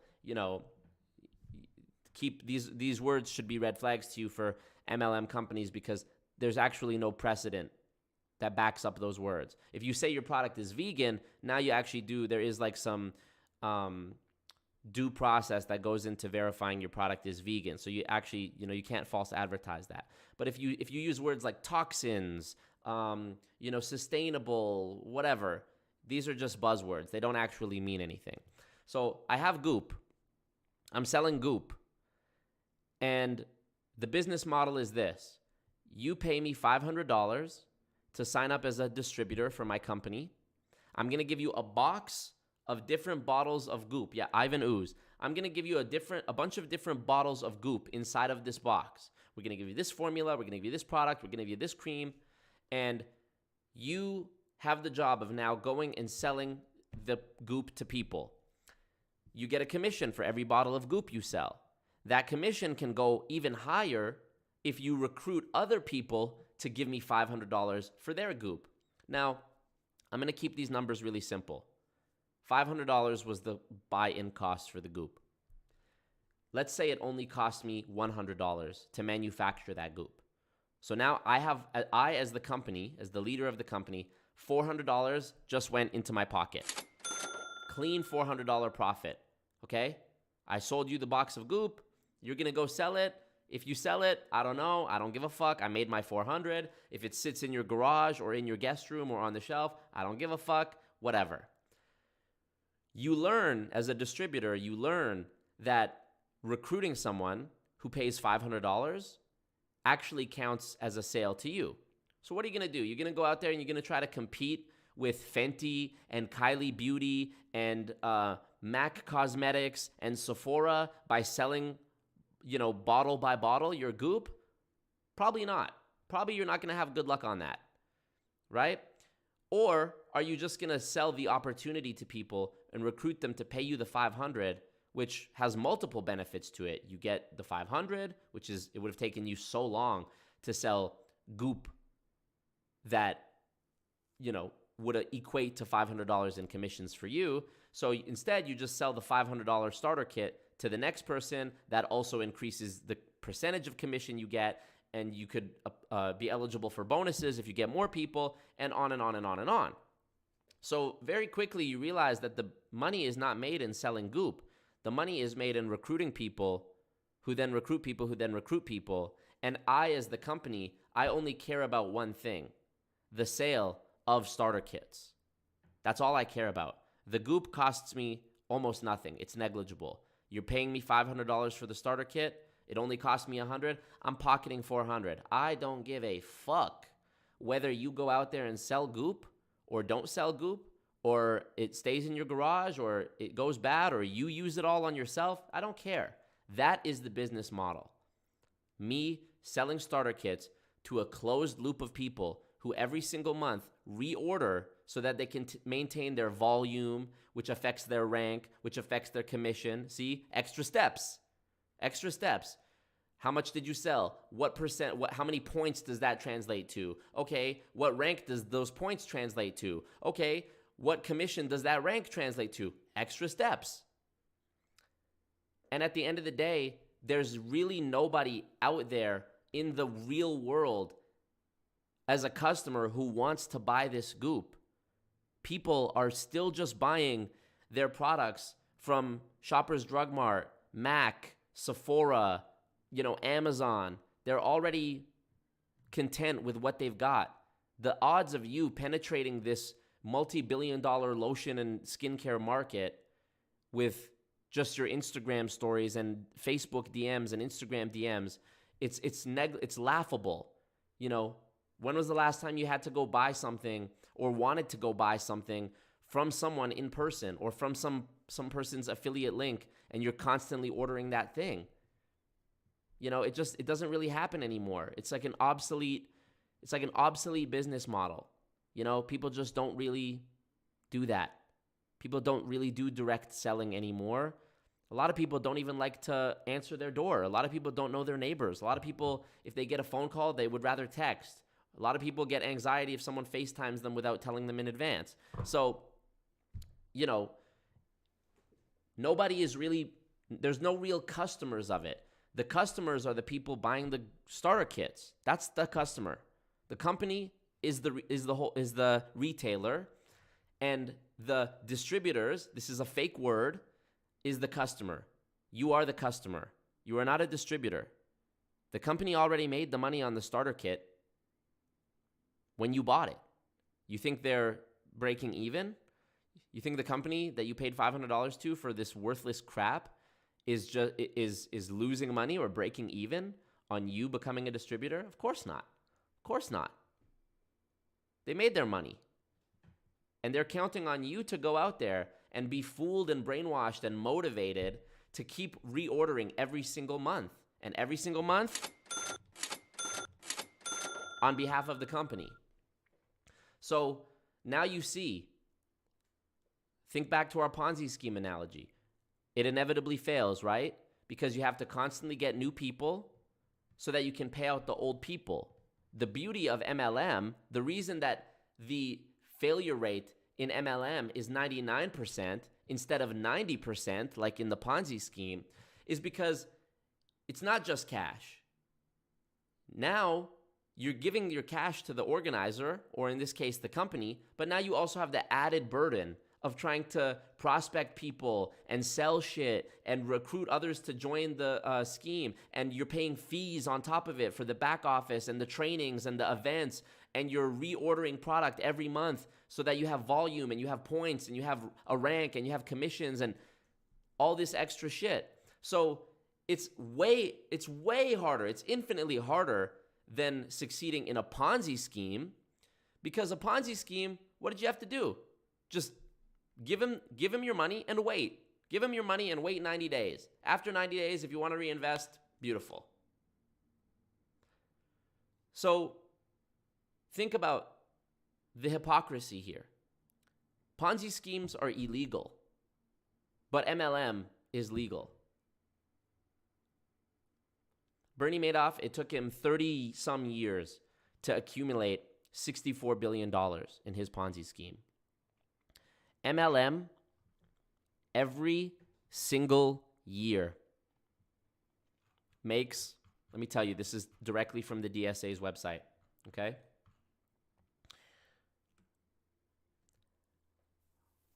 Listen to these numbers.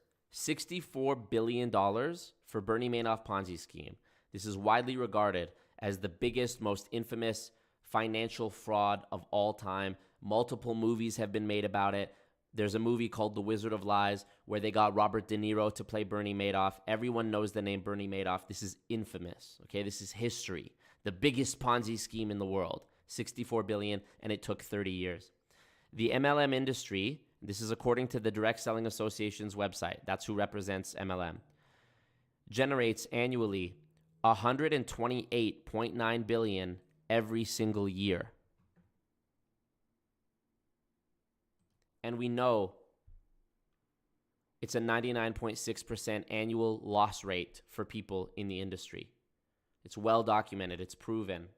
So that number, 189 billion was it, is to me representative of victim money, blood money. It's losses. Okay? It's not, they report it as revenue. That's losses of people. Okay? 128.9 billion, multiple times more than Bernie Madoff's Ponzi scheme in a single year. And it took Bernie 30 years to accumulate that. It gets worse. Some of Bernie Madoff's clients, matter of fact, most of Bernie Madoff's clients were already among the wealthiest people in the world. Steven Spielberg was an investor with Madoff. You had to know somebody who knew somebody to get in with Madoff because he was dealing with such enormous numbers that not anyone could get in, okay? A lot of these people were rich people who lost a lot of money after Bernie, but they were still rich after the fact. MLM goes for the lowest hanging fruit, the lowest of the low. Kids graduating high school who have no money, who are just looking for a way. Single moms, military wives, immigrants, people struggling, people who don't have strong educational backgrounds, and on and on and on and on, okay? $128.9 billion every single year.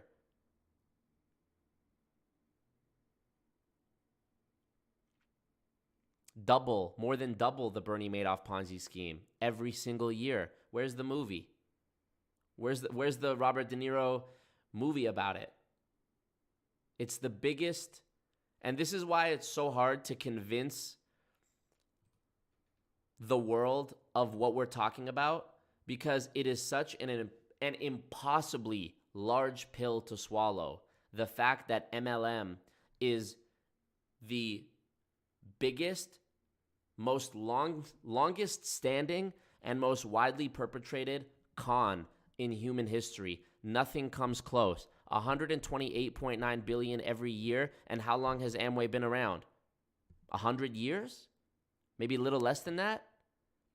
At least in its current form, since 1979, since the Amway rules came into play and the law around MLM, that every single one of them copy-pastes to this day.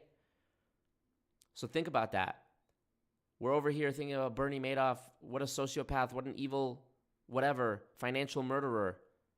Compared to MLM, it is negligible. If you were to make a graph that showed the size of Bernie Madoff's Ponzi scheme, okay, compared to the amount of money that's been generated from MLM since the beginning, or you know what, even to make it more fair, since the time Bernie started his Ponzi scheme 40 years ago till the time it ended 10 years ago, and you took just a 30-year window of time, the same space for MLM, and you saw how much one earned compared to the other, and you put them next to each other, Bernie's graph would be flat along the x-axis. It wouldn't even come up compared to MLM, which would be so high on the graph that it would, it wouldn't even fit on a single screen. You'd have to scroll up to even get to the comparison. And Bernie, to this day, is still looked at as the biggest, most notorious, how could he do this, financial crime of all time. It is not even fucking comparable. Literally not even close. Okay? 1 in 8 households is the statistic. In the United States alone, 1 in 8 has somebody who's currently active in a multi-level marketing company. 1 in 8. So if 1 in 8 is currently active in an MLM company, how many out of 8 used to be in one or will be in one? How many out of 8 have been propositioned at some point in their life to be in one? How many out of 8 has a friend or relative or knows somebody who is in one? It's virtually every single person in North America. Thank you, Bojambo. It's virtually every single person in North America, in the developed world. And in some countries, it's even worse because people struggle and all they have is their community. So they, MLM is one of the few opportunities they might have. Think of the Philippines. There's also another, a Balkan country. I think it was Albania. Don't quote me on that. That might have been Albania or Serbia, that basically the whole country's economy collapsed because everyone was in a singular pyramid scheme. So that is the full explanation. What is a pyramid scheme? It's a Ponzi scheme with extra steps. Those extra steps are the fact that you disguise the initial investment with a product. The person doesn't just give you cash and wait for their money back. The person gives you cash and you give them something which is already, the cost of it is negligible to you. It's just, you've just increased your price. So if you wanted your buy-in for your Ponzi scheme to be $400, for your MLM, you would just make it $500 and make the product worth $100. That way you still got your $400. It canceled out. This is the whole disguise. And then you add extra steps with comp plans, points, seminars, volume, ranks. It's all smoke and mirrors. It's fake. It's fake business. It's just a Ponzi scheme. And just like a Ponzi scheme, which is bound to collapse, this is the point that I was going to make before. If too many people leave, if even one person leaves from the downline of somebody who's a high, a top producer, well, now their entire comp structure is fucked up because every person who's in their downline contributes in some way to the rank that they currently have. If even one person 10 levels down leaves, well, now the whole thing can topple. Now think of if 100 people leave or 1,000 people leave. You constantly have to recruit new people. Except it's even easier for the organizers of the scheme. They're not constantly worried about the floor falling out from underneath them because the recruits are playing such a larger active role in recruiting people. It's not just Charles Ponzi going all right, I'm going to go to Bob, get 500. I'm going to go to Sarah, get 1,000. It's like you have people who become the Jesse Lees and the Colleen Nicholses and the Dominic Izzos and the Eric Worreys who become sort of organizers of schemes within the scheme in their own right. They build followings and they have brands and they, speak at these massive conferences and they sell, another layer is tools, motivational shit. Aaron Bees was telling us in the chat about how the Eric Worre seminar she went to was $1,000 a ticket. That's an added layer of deception. The whole thing is a giant con, okay? It's a giant con. It is not a business. It's virtually impossible to make a living, let alone millions of dollars, just selling the goop. What do you make, $2 a bottle? You sell it for 10. You paid $500 for the whole kit. You sell each bottle for $10, $20, $40, and your commission is what, 5% to start? You could go start your own goop company and pay less to get the product made and charge more to sell it and have a higher margin than going through MLM. And even then, you would have to be one of the most elite salespeople who has ever existed in human history to make enough money to be able to make a living, because you're competing with Amazon, Kylie, Fenty, Rihanna, MAC Cosmetics, Sephora, Shoppers Drug Mart, Walmart, Target. It's an impossibility what they are saying. And so, bringing it back to Colleen Nichols, when she talks about how you need to work hard, and this is social selling, and this is network marketing, and this is direct selling, none of it is fucking true. This business, this industry, it's not affected by how hard you work. It's predetermined. And you're going to hear Doug Brooks say in our interview, he has a great quote where he says, joining an MLM company and hoping to succeed is like buying a lottery ticket today for last week's lottery. It's already been drawn. The winner's already been selected. It's over. You're buying nothing. The winner's already been selected. And who is it? The same guy that was on the stage last year. Those same 100 people, or those same 200 people out of 200,000 people. So that's my explanation. I hope that helps you on answering the question for yourself and for others. What is a pyramid scheme? What is an MLM company? They are the same thing. And what both of them are is a Ponzi scheme with extra steps. That's it. So thank you for coming to my TED Talk. Matter of fact, I would like to do an actual TED Talk because I think this is important. So yeah, that's the answer.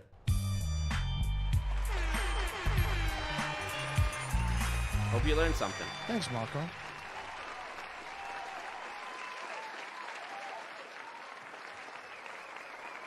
All right, let's see your comments here.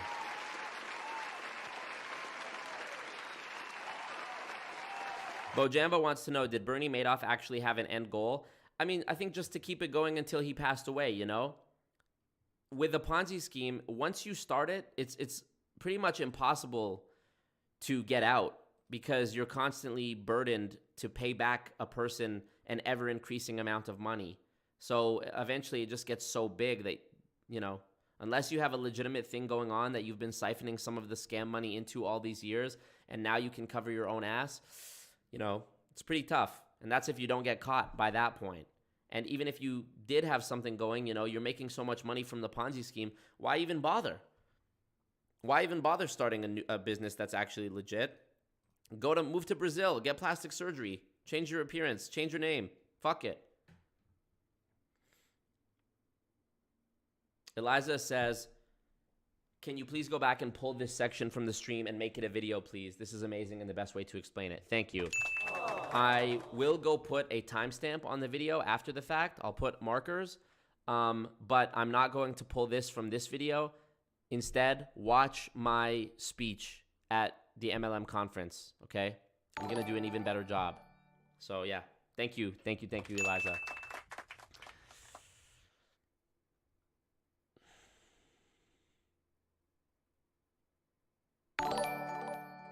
Thank you, P. Marquise. Appreciate that. Eliza would buy my hair goop. Thank you. Rosemel says, my brother's been in WFG for 12 years. I'm sorry to hear that. Explain chargebacks. Very simple. Chargebacks exist in the insurance industry. Basically, the way that a chargeback works is if you sell someone an insurance policy, you will get paid the cost. Usually, it's 100% of the first year premium for life insurance. If you're selling a term life insurance policy, a lot of companies will, the policy issuer, one of those companies, think of, any insurance company that actually, is responsible for paying out claims on insurance. They will pay the salesperson the full 100% amount of what the customer is going to pay for the first year coverage. So let's say it's $1,000, okay? It's a $1,000 policy. The company will pay that salesperson 100% of that first year's payment made by the customer, And the reason they do this is because the customer is now, involved in a term policy where they're going to keep paying year after year for that insurance. So the company will make their money in the subsequent years, but they're going to reward the salesperson for making that sale right now and getting that customer. A chargeback is if the client cancels that policy within the first year for whatever reason, now the policy issuer is like, okay, but we lost money on this, so the salesperson now holds the bag. They now carry the burden of having to pay back that $1,000 to the policy issuer because now the sale has been reversed, so you don't get to keep the money. So you have to pay back the $1,000. And in MLM companies that sell insurance, the recruits are, if they are making sales, it's usually to friends and family that want to support them who will cancel their policy once once their loved one leaves the company, usually within 1 year. So then the person will have to pay chargebacks on behalf of all their friends and family who switched over their insurance to help them. And the other people that they're mainly selling to are new recruits that they say to, you can't sell other people the product unless you buy the product and, you have a testimony and, Herbalife will say, be a product of the product, shit like that. And these new recruits will also probably not last the year because how long are you going to keep working when you're losing money?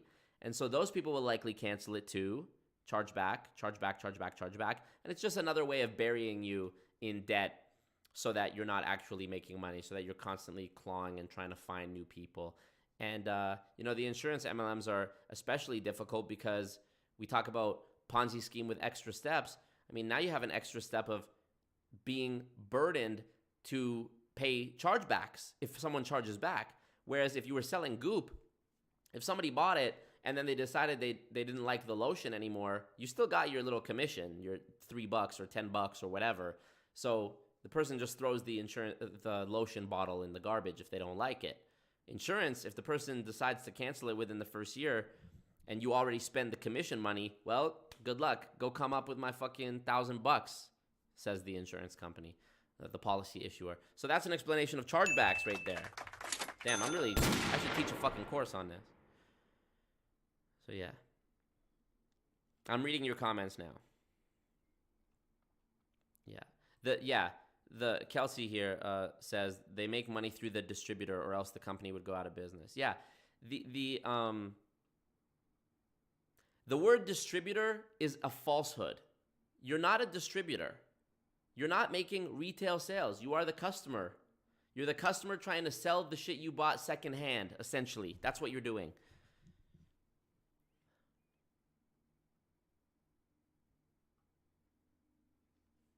But did he mention tool scams? Scott Johnson. Yeah, exactly. Do you like me? What about the law of attraction? Yeah, I mean, it's not a law. Great point, says duh, like totally. It annoys me that FTC says not a legitimate MLM company. Like, what is a legitimate MLM company? Is there a legitimate Ponzi scheme? Great point. I'm not going to say too much, but I highly recommend you watch my speech on in 3 days at the conference.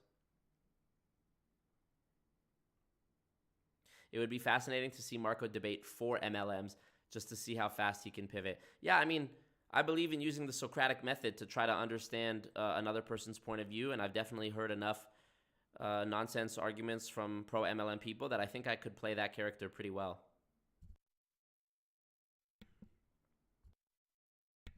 Keep muting it by accident. It's like a lazy Ponzi scheme. Take money, give them the starter pack so you don't have to pay them back. It's beautiful. Exactly. And not only that, not only do you not have to pay them back, they continue to pay you. They continue to pay you for the opportunity without seeing anything back. In a Ponzi scheme, you're only going to get your money back if you show them a return first and then they reinvest with you. MLM, they keep paying you. Fucking beautiful.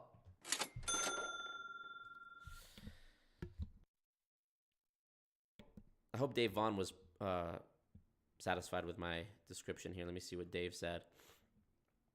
Dave says, it's frustrating. As a regulatory body, they have to wait until there's an academic consensus or laws that say otherwise. Yep. Stupid shit. Be a product of the product. Soylent Green, yep.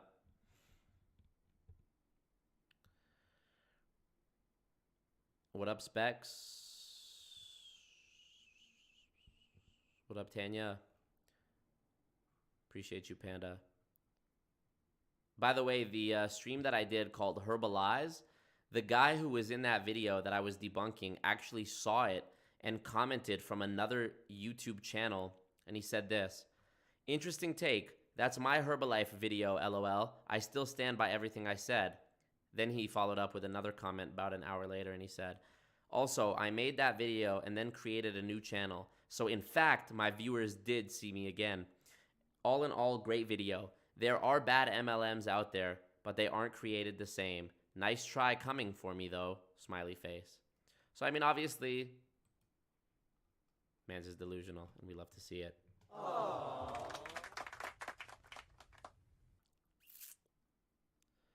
Okay. Do I have more shit to show you about Colleen? Let me see. It's 9 p.m. What time do I have to go?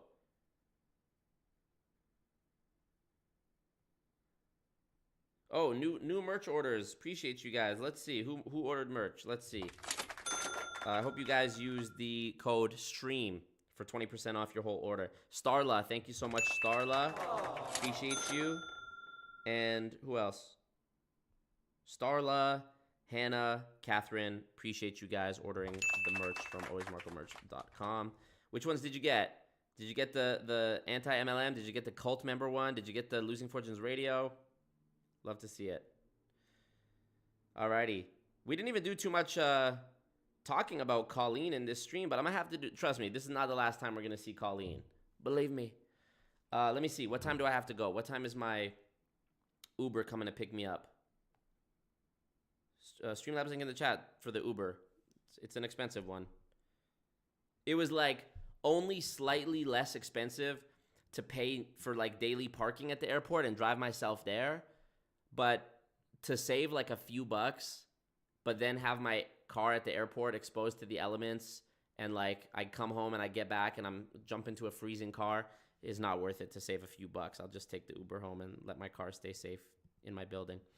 My ride is today. When is it today? Oh, not for another hour 45 minutes. My flight is late, y'all. My flight is late night. So I think red eye, as they call it.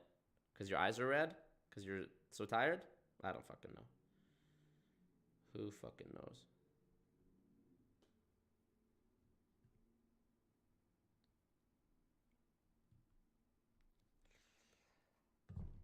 All right, let's see. I got a little bit of time. When will you start an MLM company? Can't wait to join. Are we doing this cowboy hat or not, y'all? Are we getting... Am I getting a cowboy hat? His new channel has 400 subs, yep. He would sell $600 worth of product in one shot and took around a 45% profit. That dropped off quickly when internet happened. Tools? Come on, dude, that's bullshit. There's no way people can just sell Pitbull. Cab companies have a flat rate to the airport. What is it? Nah, I'm not fucking bothering with this. Leave time to repack up your equipment. Yeah. I also want to eat something. I have uncooked chicken in the fridge, which I might just have to fucking toss, which is such a shame. It's not a lot. It's like 1 or 2 chicken breasts worth. And I have some food that my grandma made me as well that is in the fridge that I might have to toss. I'm going to eat something before I go, for sure. I'm going to eat something before I go. I still got a little bit of time. But how long have I been streaming already? Let's see. Oh, not even 2 hours. Let's watch some more Colleen. Let's watch some more Colleen, y'all. Bear with me. Uh-oh, who goes there? Not Panda. EHAWW, it's bull wrangling time. Yeehaw, it's Thank bull you. wrangling time. Thank you. I take responsibility. Marco! Billions and billions. Obama! Thank you. Who was that dropped that? Not Panda? Was that Legend Gaming then? Or maybe someone else? It was actually Panda. Wow, thank you, Panda. I appreciate you, big dog. You're the GOAT. You're the GOAT. All right, let's check out what Colleen's talking about on that bullshit. All right. I like the video ones. Here we go. 11 hours ago, and it has 130 likes, yet you have 137K followers. Obviously fake. Here we go. Hello, good morning. For those of you who I do not yet know, my name is Colleen Nichols, and I am the heartbeat behind No Shame Sales Game and Direct Sales Growth Community.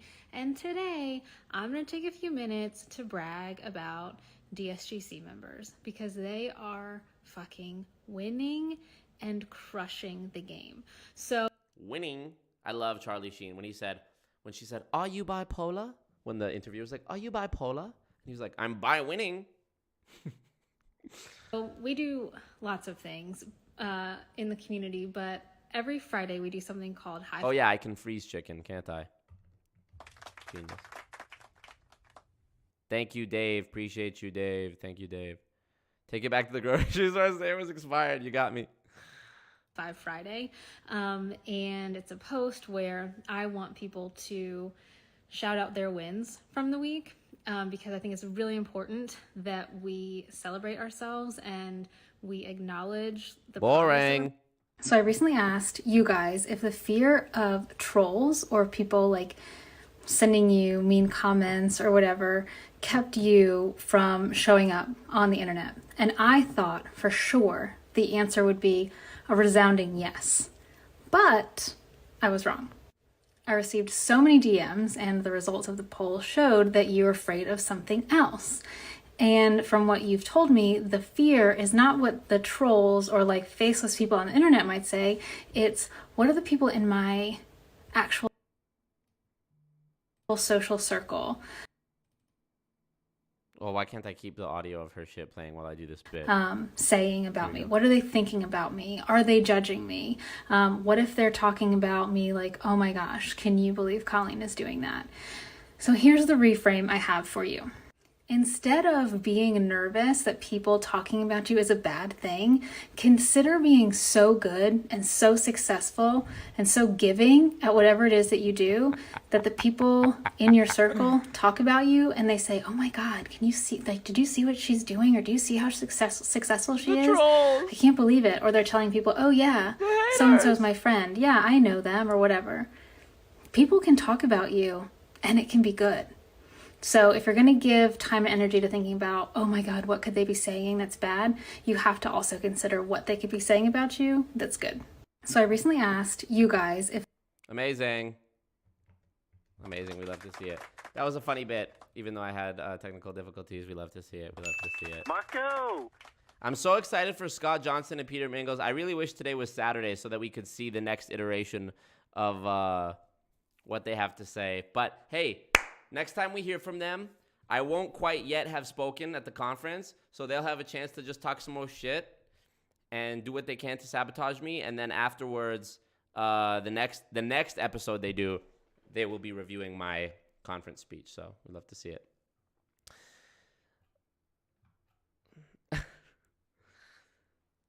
Yes, we're not trolls, we're goons. So true. So true. All right, let's see some more. Colleen has sketches now, too. Oh, yay. My flight just got delayed again. My flight got delayed again. How to live like the good old days. Hey, yo. Happy Friday. Hey, Kendra. Thank you.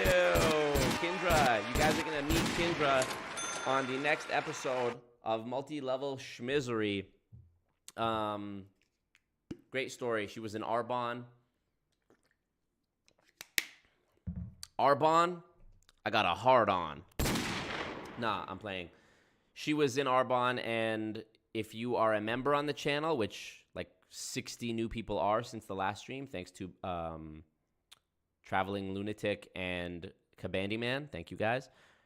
If you are a member or if you are a patron on Patreon, even for $1 a month, you will get to see that new episode one day before everyone else.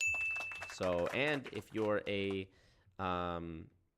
member on YouTube and Patreon, you get access to the VIP channel in the Discord. Pew, pew, pew, pew, pew. I like how I do the air horn sound effect with my mouth, even though I actually have the button. Your flight is delayed until later due to a technical issue from an earlier flight. See, this is what they did to me earlier. 6 p.m. they said it's delayed to this time.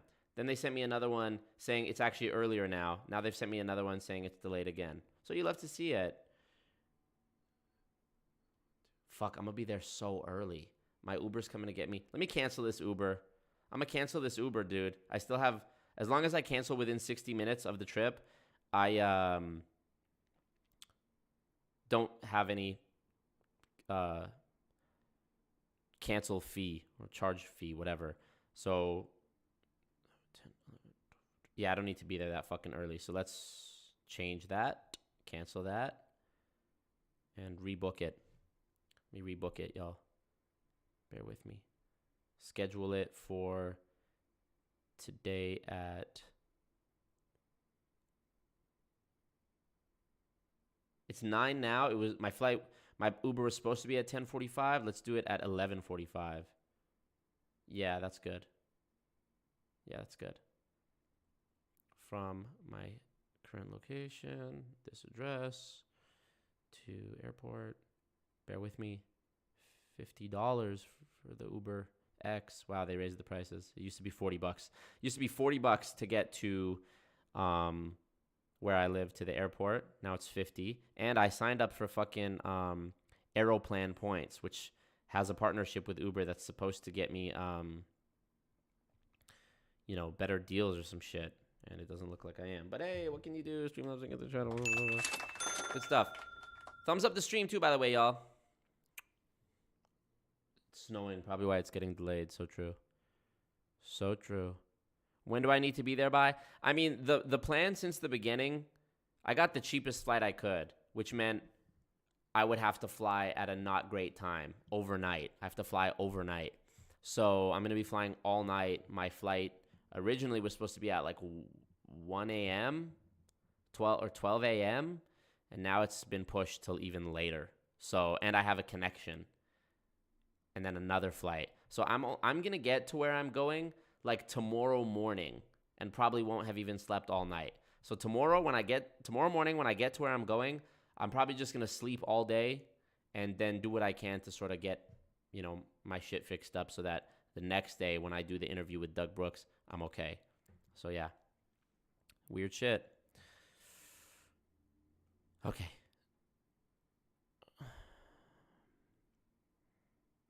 Yes, you can book different Ubers. You can book them in advance, and it puts the call out, and then people can, drivers that are out there can accept it in advance if they want. So that's good. Jet West needs to get it together. The flight is tonight. Yeah, I wasn't even gonna stream tonight because my flight was, but my flight kept getting pushed back. So I was like, all right, let me stream. Let me stream. Get some bags. Chill with my peoples. Chill with the cult.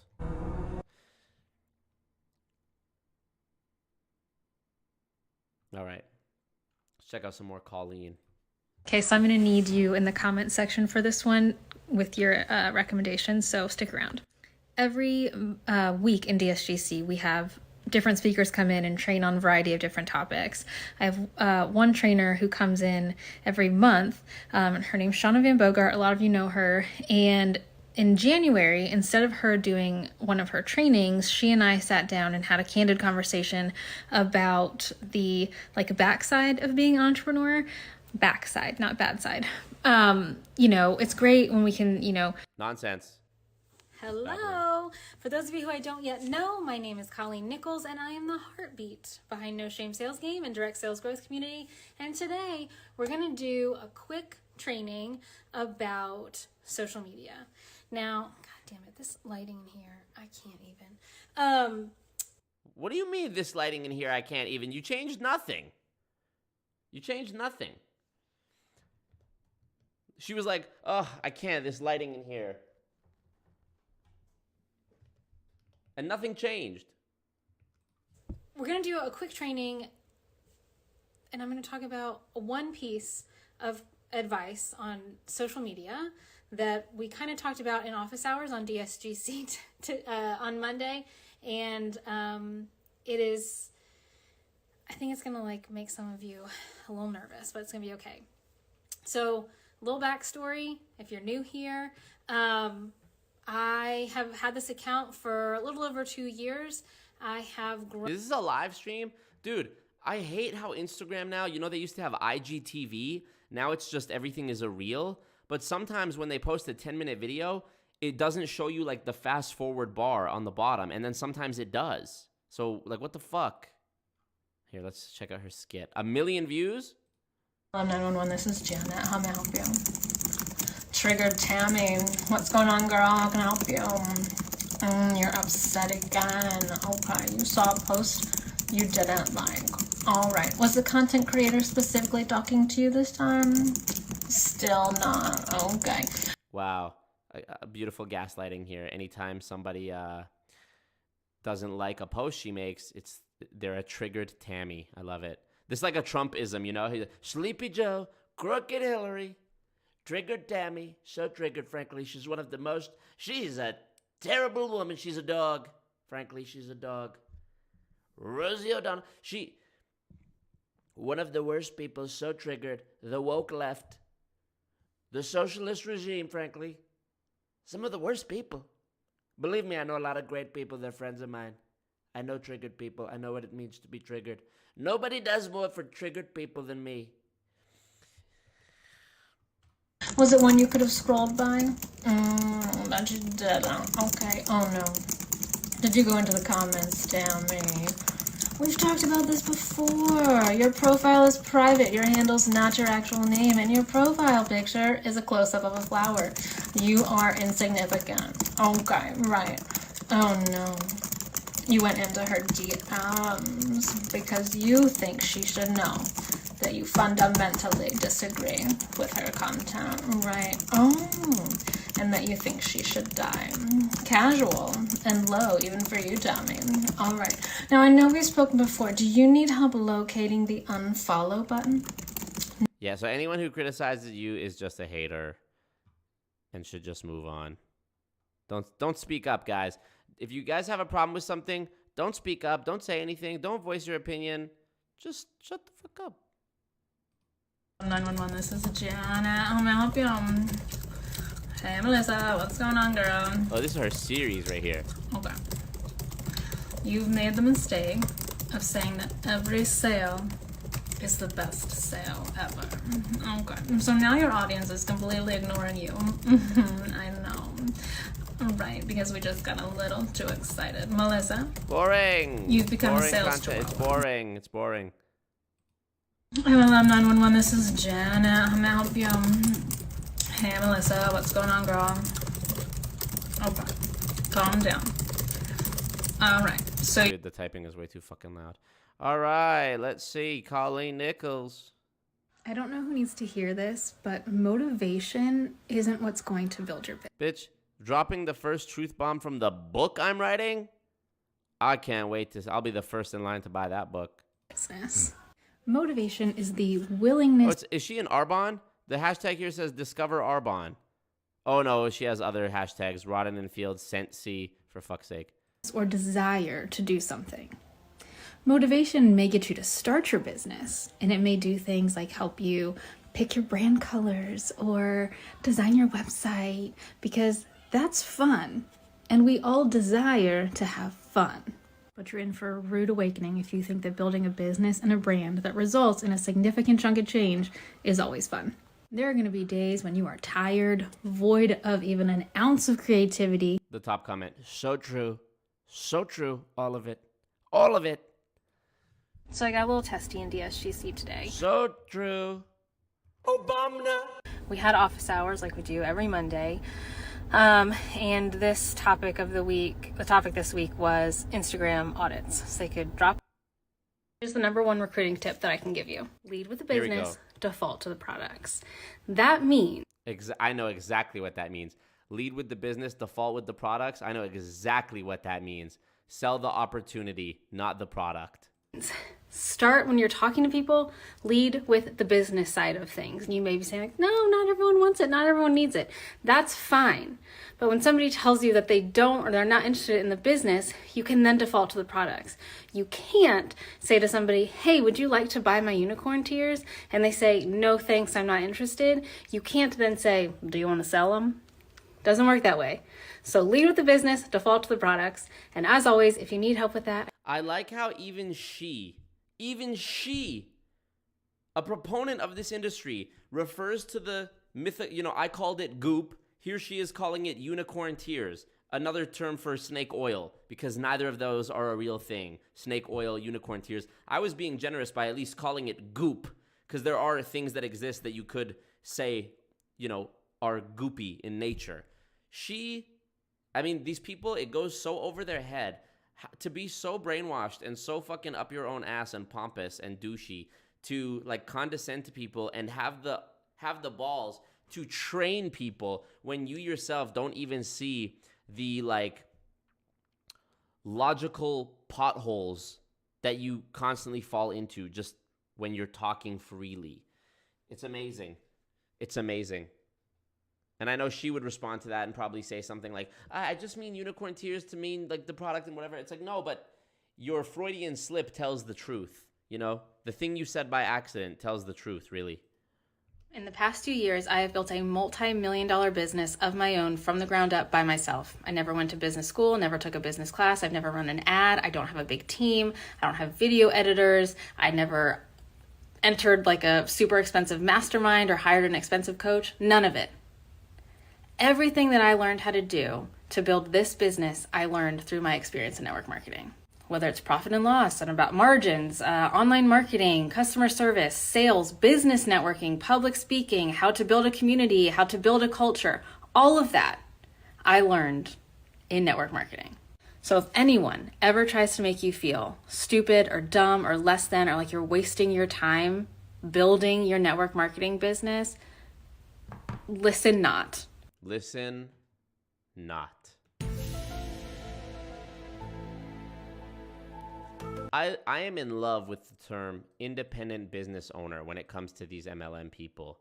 Because, first of all, explain to me in exactly what ways you're independent. Oh my God, you're kidding me.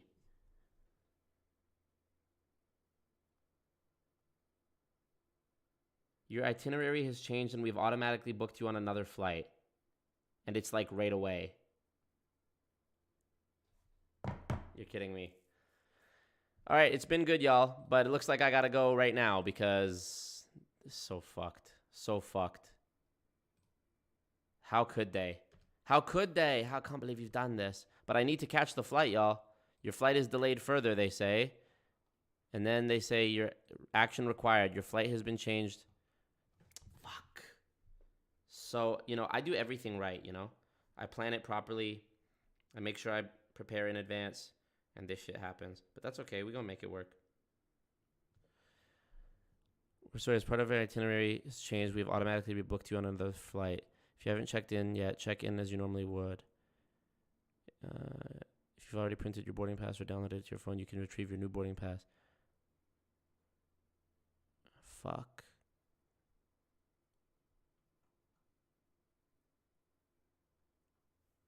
All right, appreciate y'all. Wish me luck. Peace out. Sorry about that. It's sudden, but wish me luck. I gotta run. Peace.